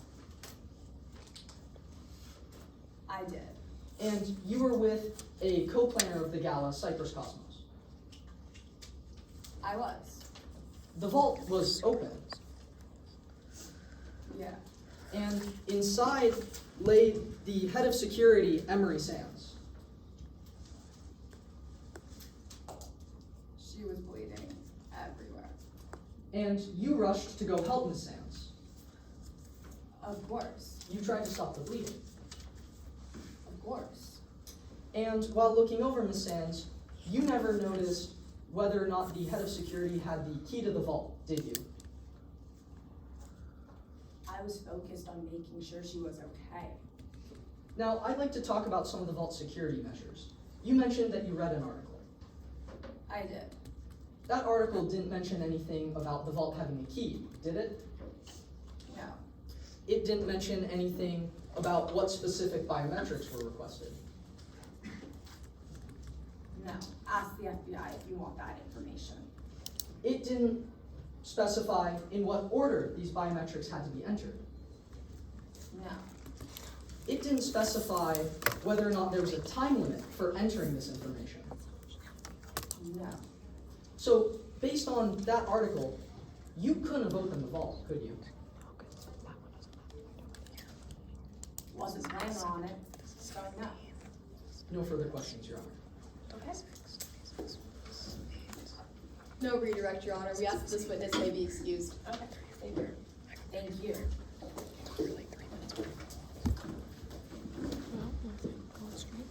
The defense Let's call Dr. Amari Aby to the stand. Okay.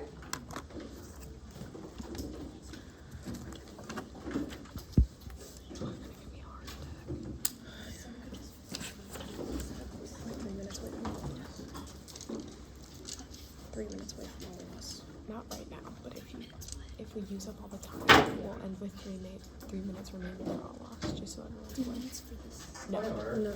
Yes. May we inquire about how close we are to all loss? Of course. Yes, we are. So if we use all of the remaining time that's designated for each, part, we would have like 3 minutes We're left. 37 minutes from all lost. May we send a representative to ask for an extension for this trial? I can go work on that if you guys. Thank you, that'd be great. Yes, please. We'll get this on then. All right, let's get the show on the road. Good afternoon. Could you please introduce yourself to the members of the jury? Good afternoon, madam, and good afternoon to you as well. My name is Amari Aby. It's a pleasure to meet you. Dr. Aby, what do you do for a living? I'm a forensic scientist. Essentially, that's like being an investigator's investigator. I also run my own forensic consulting firm known as Con Error. We'll get to Con Error in a few minutes, but first, what's your educational background? I have 4 degrees, 2 bachelors in actuarial science and criminology from Midland State College, and 2 graduate degrees, a master's in forensic science and a doctorate in clinical psychology, both from Midland State University. And how'd you get into investigative analysis? Well, I started out working as a lab technician at the Santa Ivo Forensic Unit before I transferred over to the Midland State Forensic Hospital. Could you tell us a bit about your role at the Midland State Hospital? Of course. I worked as a clinician at the hospital. Basically, that means I interacted very closely with my patients. They were mainly inmates with mental health conditions, and during my time there, I saw a lot of them get wrongfully convicted by bogus DNA evidence and plain prejudice. That's actually why I started Con Error, to help people like my former patients. And what does Con Error do? We provide expertise in several different areas, including investigative procedure and confirmation bias. Dr. Aby, how are you involved in today's case? I was retained by the defense in this case to review the investigative procedures of the state's lead investigators, Detective Kit Pamani and Agent Sharber, and to evaluate the possibility of confirmation bias influencing their investigation. Point of order, there will not be an extension. We're just gonna have to wrap it up quickly. All right. Because there's been no external influence on the run that caused it to run long. What if I die right now? I want to talk about how Detective Pamani and Agent Burke may have landed on Ms. De La Porta as a suspect in the first place. In your experience with Con Error, how do you analyze the validity of an investigation? Well, we use an investigative audit method. We look through each step of the investigation and ensure all proper procedures were carried out. No corners were cut and all alternate explanations were appropriately considered. And is this method reliable? Yes. It's peer-reviewed, the gold standard. I reliably applied it to this case. What materials did you review to make your conclusion? I reviewed several materials, including both the reports created by the state's lead investigators. And after reviewing all these materials, what did you conclude? Although I did not find any deliberate wrongdoing in this case, I did notice certain indicators that showed me that the state's investigators may have been under the influence of confirmation bias. Now, Dr. Aby, you've used the word confirmation bias a few times. Could you explain to the members of the jury what confirmation bias is? Sure, I actually brought a visual aid to help illustrate the concept. Your Honor, permission for this witness to step down and make use of that visual aid. Of course. All right, Dr. Aby, what are we looking at here? Well, this is a visual aid I often bring with me to court to help illustrate confirmation bias. If you'll follow along with me, I'm going to say a sentence, and I want you to fill in the blank in your mind. For breakfast this morning, my husband made me eggs, but he forgot to add salt and... excuse me. Pepper. For her school lunch, I made my daughter a peanut butter and jelly sandwich. And for his dinner, my son asked me to make macaroni and pickles. And now, if you thought that I I was going to say macaroni and cheese. For a brief moment, you were under the influence of confirmation bias. You followed the pattern and made an assumption on what you thought that third item would be without knowing what it was I was going to say. That, in essence, is confirmation bias. So how can confirmation bias relate to investigations? Well, when an investigator is under the influence of confirmation bias, they tend to fixate on a single suspect, like a house cat, fixating on a laser pointer. They interpret all new evidence as further proof of that one person's guilt, even if stronger explanations exist. Can this be harmful to an investigation? Oh, absolutely. Confirmation bias can completely derail an investigation. It can cause investigators to overlook key facts, miss key evidence, and fail to consider alternate suspects. Thank you, Ms. Avey. You may be seated. I want to go step by step through Agent Burke's investigation to determine how confirmation bias may have affected that investigation. Sure. What was the first step that you noticed that indicated that Agent Burke may have targeted Ms. De La Porta? Well, after I reviewed Agent Burke's report, I noticed that they said they knew immediately who the perpetrator of this crime was after reviewing only a single piece of evidence in this case, the security camera footage of the crime. And did Agent Burke indicate who they thought this perpetrator was? Yes, they claimed it was the so-called Mauricio mastermind. And who did Agent Burke seem to indicate that this Mauricio mastermind was? They claimed it must be Miss Berkeley De La Porta. And after Agent Burke decided that Miss De La Porta was this Mauricio mastermind, did they look into any other suspects? No. After focusing this case on Miss De La Porta, they looked into no other suspects. And you said that Agent Burke decided this based on some video footage they watched. Was Miss De La Porta even in that video footage? No, she was not. So how could Agent Burke, not looking into any other suspects, have affected this investigation as a whole? Well, by not considering alternate suspects, the state's investigators did not explore all of their options. I believe that further investigation would have been beneficial to tie up those loose ends. Thank you, Dr. Avey. For the sake of time, we'll cut this short and let it proceed to cross-examination. Would you like me to take that as one short? Yes, you can.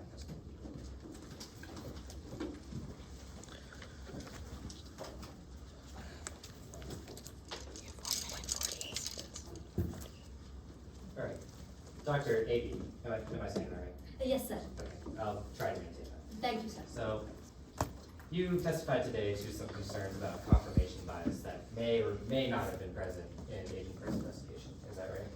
That's right. Can we talk about some of the indicating factors of confirmation bias when it could appear? Sure. Usually, in a case that has confirmation bias, the target is a single suspect. Is that right? That's right. That can occur in certain cases, but we take it by case basis. And yet, in this case, initially, the target was not a single suspect. Is that right?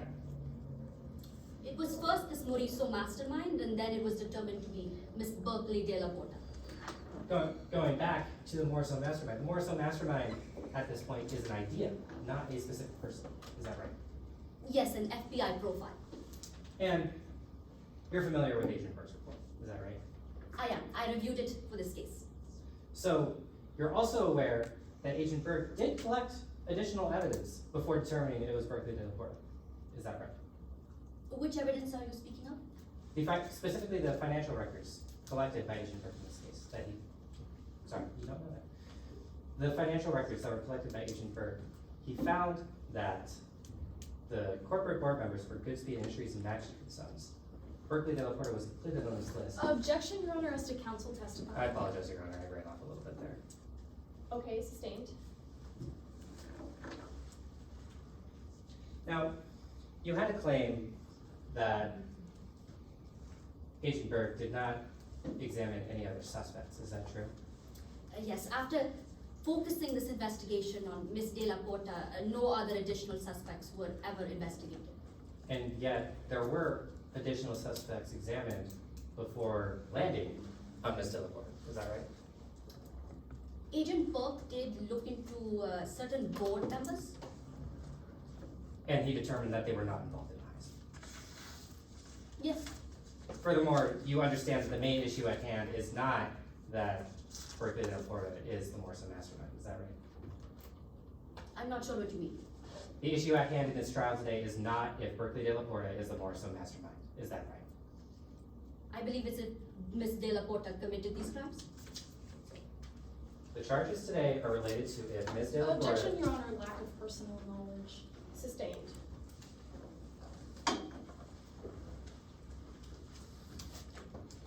Now, another sign that confirmation bias could be present in an investigation is if there are corners cut in the investigation.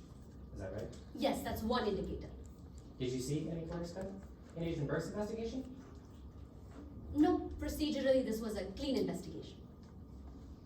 And Agent Burke also served multiple legal warrants in his investigation. That's right. And in your opinion, it would be difficult to conclude that Agent Burke did not follow the evidence to where it naturally led. Is that right? Sure. And that evidence led to Ms. De La Porta. Within the limited scope of this investigation, yes. So the answer to my question is yes. Yes.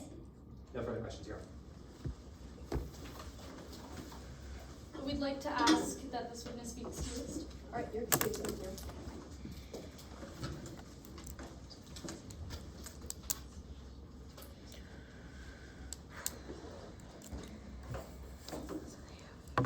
Before we rest our case in chief, Your Honor, because of the limited time left in this trial, I'd like to request your preference as to bringing back up the conditional relevance claim brought in, I believe, the second witness of the prosecution's case in chief, whether or not to bring that back up or to constructively bring it back up due to the limited time. That's not up to me. That's up to you. If, can we get a time check first on how far away we are from all You have loss? 25 Over minutes. 30 minutes. You have 25 minutes till 25 all minutes? loss. If we want to have a very brief discussion about this and then roll straight into closings, the prosecution is fine with that. Okay, agreed. Let's have a brief conversation about it. Yes, Your Honor. Bringing back up 801D2E, yes, as to the Nova Direct and the subsequent uses of 801D2E. We still believe that the state hasn't satisfied the preponderance of the evidence stating that Memphis Reigns is in fact a co-conspirator to this heist. There's been not enough testimony laid, or really any testimony at all, that Memphis Reigns was at Miller Tower committing this heist, had anything to do with this heist at all. All we know is about Poe Cameron pleading guilty. All right, response, Memphis Reigns, to be a co-conspirator, does not have to actually have gone to Miller Tower, but the prosecution throughout the entirety of today's trial, as dictated by case law State v. Owens, we have more than met the preponderance standard. You've heard how there was payments from Ms. De La Porta to Memphis Reigns and Poe Cameron, how Ivy Lane was rented by Mr. Reigns, how Mr. Reigns was seen in the company of Poe Cameron while Poe Cameron was making a phone call to who she identifies to be Mr. De La Porta. We've more than met the preponderance standard. Okay, response there. Yes, Your Honor. Having an association with someone doesn't mean that you are conspiring with them to commit a crime. There's been no testimony elicited that a specific conspiracy was being discussed, and I believe that, or the defense believes that that's not enough foundation laid in order to establish Memphis Reigns as that co-conspirator. If I may, Your Honor? We're gonna have one response and then final word and then we're gonna rule. Yes, Your Honor. The prosecution respectfully disagrees. You heard their witness, Ms. Orlov, testify to how De La Porta was at a diner with Poe Cameron, how there was a specific deal being discussed, how Ms. Orlov testified that the person actually robbing Miller Tower could have been either Poe Cameron or Memphis Reigns, that Poe Cameron has pled guilty, that Poe Cameron was seen at Ivy Lane in the company of Memphis Reigns, and that Ms. De La Porta was also seen at the same location. Okay, final word. Yes, Your Honor. The one name that the state brought up multiple times in that response was Poe Cameron, not Memphis Reigns. And simply being associated with Poe Cameron because they're siblings, that doesn't make them co-conspirators. That testimony still has not been laid.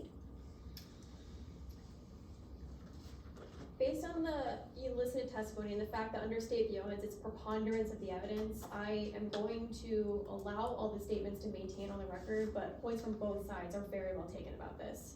Yes, Your Honor. Yes, Your Honor. Time check, please. You have 9 minutes and 26 seconds for closing. About distance from all us, I want to make sure that Oh, about both distance. parties are able to get their full time. You have 22 minutes from all 22 minutes. Does opposing counsel's time exceed the No. 22 minutes? Both you guys have basically around 9 minutes each, so we have around 4 minutes wiggle room. Fantastic. I'm more than ready to get started, Your Honor. Yes, Your Honor, the defense is ready as well. Better safe than sorry. Permission to set up a demonstrative. Definitely.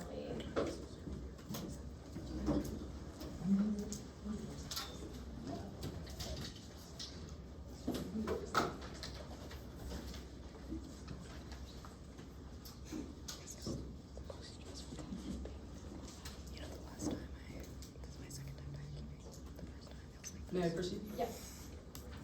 3 steps to De La Porta.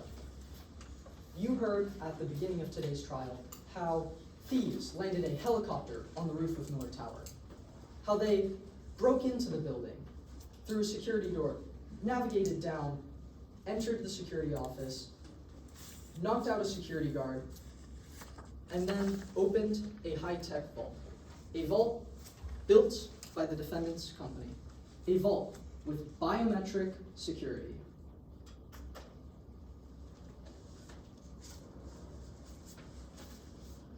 But why did this happen? Why did this heist occur? Well, it's all because of the person sitting right there, Miss De La Porta. Because Miss De La Porta wanted to possess 3 Morso paintings. Paintings that she wasn't able to obtain through any means other than stealing them. They wouldn't be sold. Bancroft Estates had to be sweet-talked into letting them out of their control. So that's why we've brought before you 3 charges and 3 steps to placing Miss De La Porta right there and to finding her guilty. Now, in proving these 3 steps, the prosecution has a burden. Our burden is beyond a reasonable doubt. Now, this is a burden that we take incredibly seriously. It means that at the end of today's trial, when you go to your jury deliberation room, if you have any reasonable doubt, you should do as the law commands and find Miss De La Porta not guilty. But the key word there is reasonable. Reasonable doubt. And the defense's argument throughout today's trial that it's the bias of Agent Burke and that no other theories were possibly explored is, frankly, unreasonable. Now, to prove this to you, we called 3 witnesses and 3 steps. The first step is wire fraud. To find Miss De La Porta guilty of wire fraud, we, the prosecution, need to prove beyond a reasonable doubt that there was an agreement, or that Miss De La Porta created to or participated in a scheme intentionally to defraud another out of property, and that in this scheme it was foreseeable that wire communications would be used or that wire communications were in fact used. Now, we prove this to you starting with our first witness, Agent Sharburg.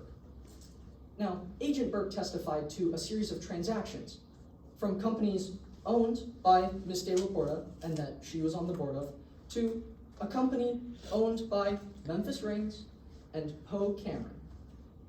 How that when this money went through the accounts, it was split as if in a deal for 60%. You also heard how Miss De La Porta was overheard on the phone with the people who committed this heist. How Poe Cameron, the very night the heist was committed, called the defendant. And the defendant was angry. The defendant asked, "Are the packages secure? Did you at least get what I asked for?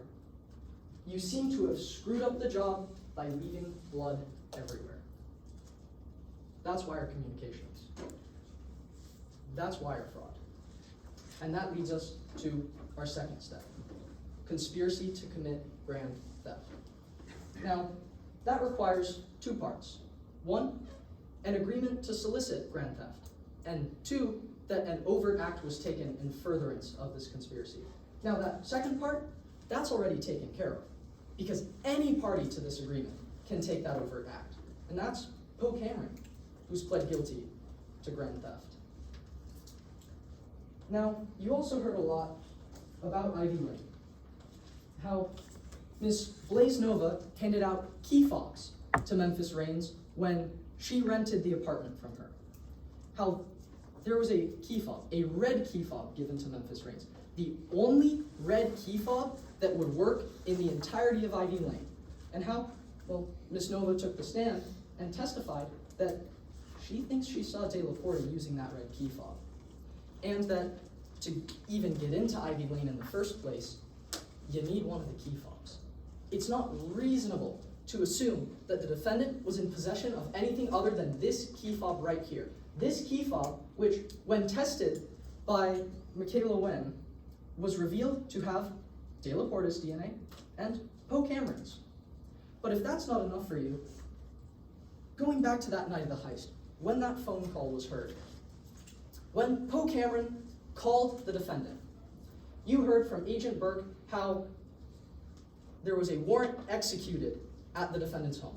How there was the red key fob, that same red key fob discovered. How during the warrant a phone was found. And on that phone, there was a call log to one Poe Cameron, a call log that Miss Nova noted was made pretty much the same time she recalls overhearing Poe Cameron call De La Porta. Now, you also heard about how in Ivy Lane, Miss De La Porta's DNA was found on plates, on tumblers, throughout the apartment that Memphis Reigns rented. Now, all of this conspiracy, the deal that the defense's own witness heard being for 60%, was all so the defendant could get 3 Morso paintings. 3 Morso paintings found in the defendant's own home. 3 Morso paintings that, when tested, were revealed to have been made with materials earlier than the 19th century. And that leads us to our third step, receiving stolen property and item of cultural heritage. That requires us, the prosecution, to prove to you that it's an item of cultural heritage, which means that if it's over 100 years old, like our analyst testified to, there's $5,000 or more. And if it's younger than that, $100,000. Well, you actually heard today that each of these 3 paintings are worth $8 million. And the second part is that these items were stolen from a charity. Well, if there's one thing the prosecution and defense can agree on, is that the events of that night were tragic, and that the Sohi Children's Hospital charity gala was robbed. And after it was robbed, it was the defendant who ended up with those paintings. As you return to your jury deliberation room and go over the facts and the evidence that you've heard today, you will see that everything the prosecution has shown you today lines up with every word on your jury instruction forms. We urge you to find the only verdict supported by the facts and the evidence, to not let the defendant escape justice. Find Ms. De La Porta guilty. Thank you. Okay, closing from the defense, Your Honor. Ready. Point of order. Okay. Like an opening, would opposing counsel like me to leave the elements demonstrative up or deconstruct? If you could leave it up but just flip it around, that would be great. Absolutely. Thank you. And permission to set up a demonstrative of our own, of course.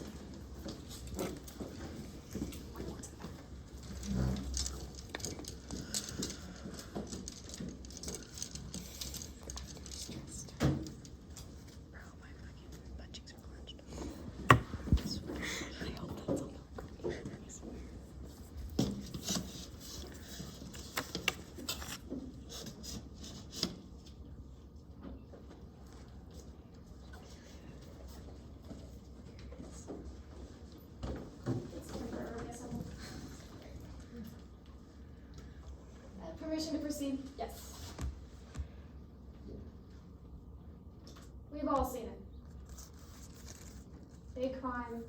a small town. The people want answers. The public wants an arrest. The police have to make it happen.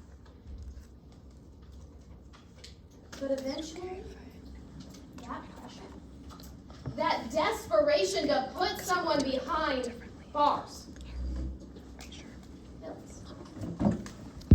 And it builds. And it builds. And it blinds them. It blinds them to reality. In this case, the state expects you to believe something that isn't true. We trust that you know better. They didn't need help. They didn't need her.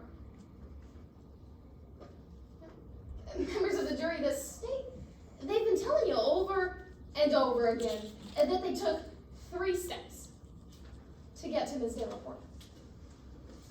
But when the state chose to come to court and charge my client with 3 charges, they took on something called a burden.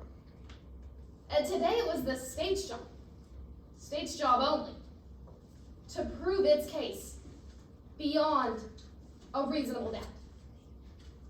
Members of the jury, they didn't start. They didn't start at 80% proof or 90% proof.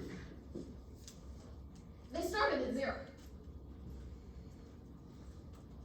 And today, they had to build their case, piece by piece, fact by fact, step by step. They had to take a lot more than 3 steps. They couldn't do it. And they couldn't meet their burden today because of 2 simple facts. First, the robbers didn't need help to commit this heist. And second, the investigators needed Ms. De La Porta. Now, in order to prove its case, the state had to prove to you beyond a reasonable doubt that Ms. De La Porta, she created and participated in a scheme to commit this heist. So, let's think about a heist. Let's think about planning a heist. Let's imagine that a group of robbers, they want in on a big payday. So, they find a brochure tacked up at a local supermarket bulletin board. They flip through it. Signed baseball worth $500,000.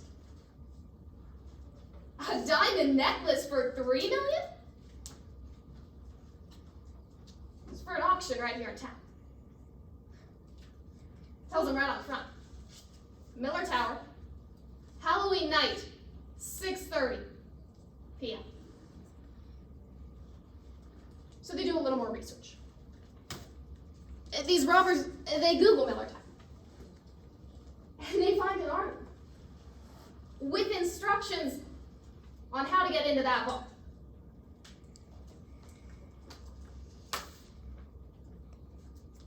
Members of the jury, what's so astonishing about the story I've just told you? That it's not a story. It's exactly what happened today. You heard about this brochure, Exhibit 2. And this article, Exhibit 18. You'll get to read both for yourselves in just a couple moments. Now, Agent Burke, he took that stand. He told you he never bothered to look into who might have had access to these documents. Truth is, he didn't want to know. The robbers, they didn't need help to commit this heist. They didn't need Ms. De La Porta. They didn't use Ms. De La Porta. So let's move on to that second fact. The investigators needed Ms. De La Porta. Now, I want you to remember what I said about the state's verdict just a few minutes ago. Because in addition to proving beyond a reasonable doubt that Ms. De La Porta participated in a scheme? Well, they had to prove that she had an intent to defraud someone, and that she used wire communications to do. So, let's take a look at both. You heard from Ms. Cosmos today, and she took the stand, and she told you that Ms. De La Porta, well, she hired extra security guards for the girl.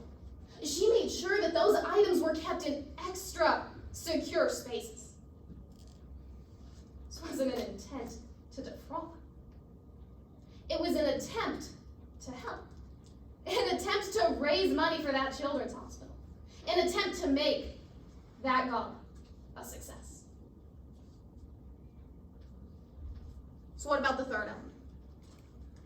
The wire communications. That's the state's star witness, Agent Burke. Now, Agent Burke, he took that stand, and he told you that he remembered a couple of transactions. That he thinks they occurred. The members of the jury, I asked him a pretty simple question. Agent Burke, you can't tell us today if Ms. De La Porta made a single one of those payments. He told you that. You heard from Dr. Ed, an investigative expert. And she told you that Agent Burke, he was so focused on capturing this elusive suspect, he failed to consider alternate suspects. He failed to explore other explanations. He forced evidence to fit where it didn't. Members of the jury, this is a detective who chose face over facts. Ego over evidence, pride over proof. That doesn't meet their burden. I want you to take a moment. And I want you to think about what the state needs you to believe for their version of reality to become the truth.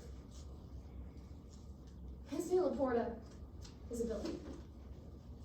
She's the CEO of a worldwide security company, and the state expects you to believe that she navigated her way through the depths of the criminal underworld, came across a 19-year-old, and said yes. He'll do. Members of the jury, a billionaire and a 19-year-old doesn't make sense. It's not reasonable. The robbers didn't need help. The investigators did.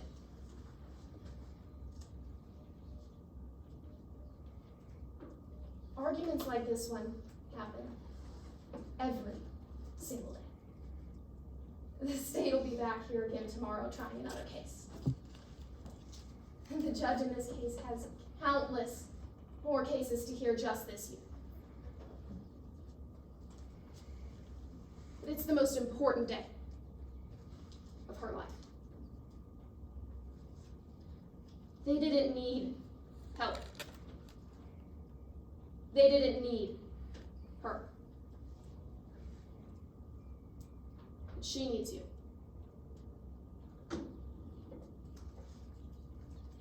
She needs you to make the right decision. Find her not guilty. Thank you.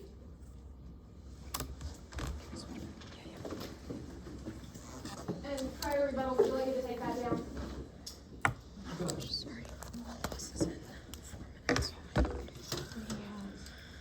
Can I get a time check for rebuttal? You have a minute and 32 seconds. Fantastic, and all loss is still a decent amount more than that, right? It's in 3 minutes. Well, it's when I'm done talking, so let's see if I can will get it done notify fast. Tab the second you are done talking. Thank you, I appreciate it. Bless. May I proceed? All right, Mason. Now, the defense, they came before you, and they told you a lot about what the thieves may or may not have needed. But let's talk about what the defendant needed. Because our investigators, they didn't need help. Miss De La Porta, she needed help getting the paintings that she so desperately coveted. Paintings that had to be sweet-talked out of the iron control of Bancroft Estates. And as I leave you today to make your decision, I'd like to address the argument that the defense made about the state and our investigators not following proper procedure and not looking at potential suspects. Now, you heard from Agent Burke that he investigated all the board members, all the people in charge of these different companies. The common thread, the defendant. Now, you also heard from their own expert that our investigators followed the evidence where it naturally led. And where it led after the investigation was narrowed, straight to the defendant. Because she arranged to have those paintings stolen. She wired the money to them. She agreed to commit this crime, and she got what she wanted. Find her guilty, because we've shown you the 3 steps to De La Porta. Thank you. What time is it? It is 5:18. No, we will not hit all us. We made it! Wow, that was the most stressful time of my life. I've never done. Do you want me to stop the video?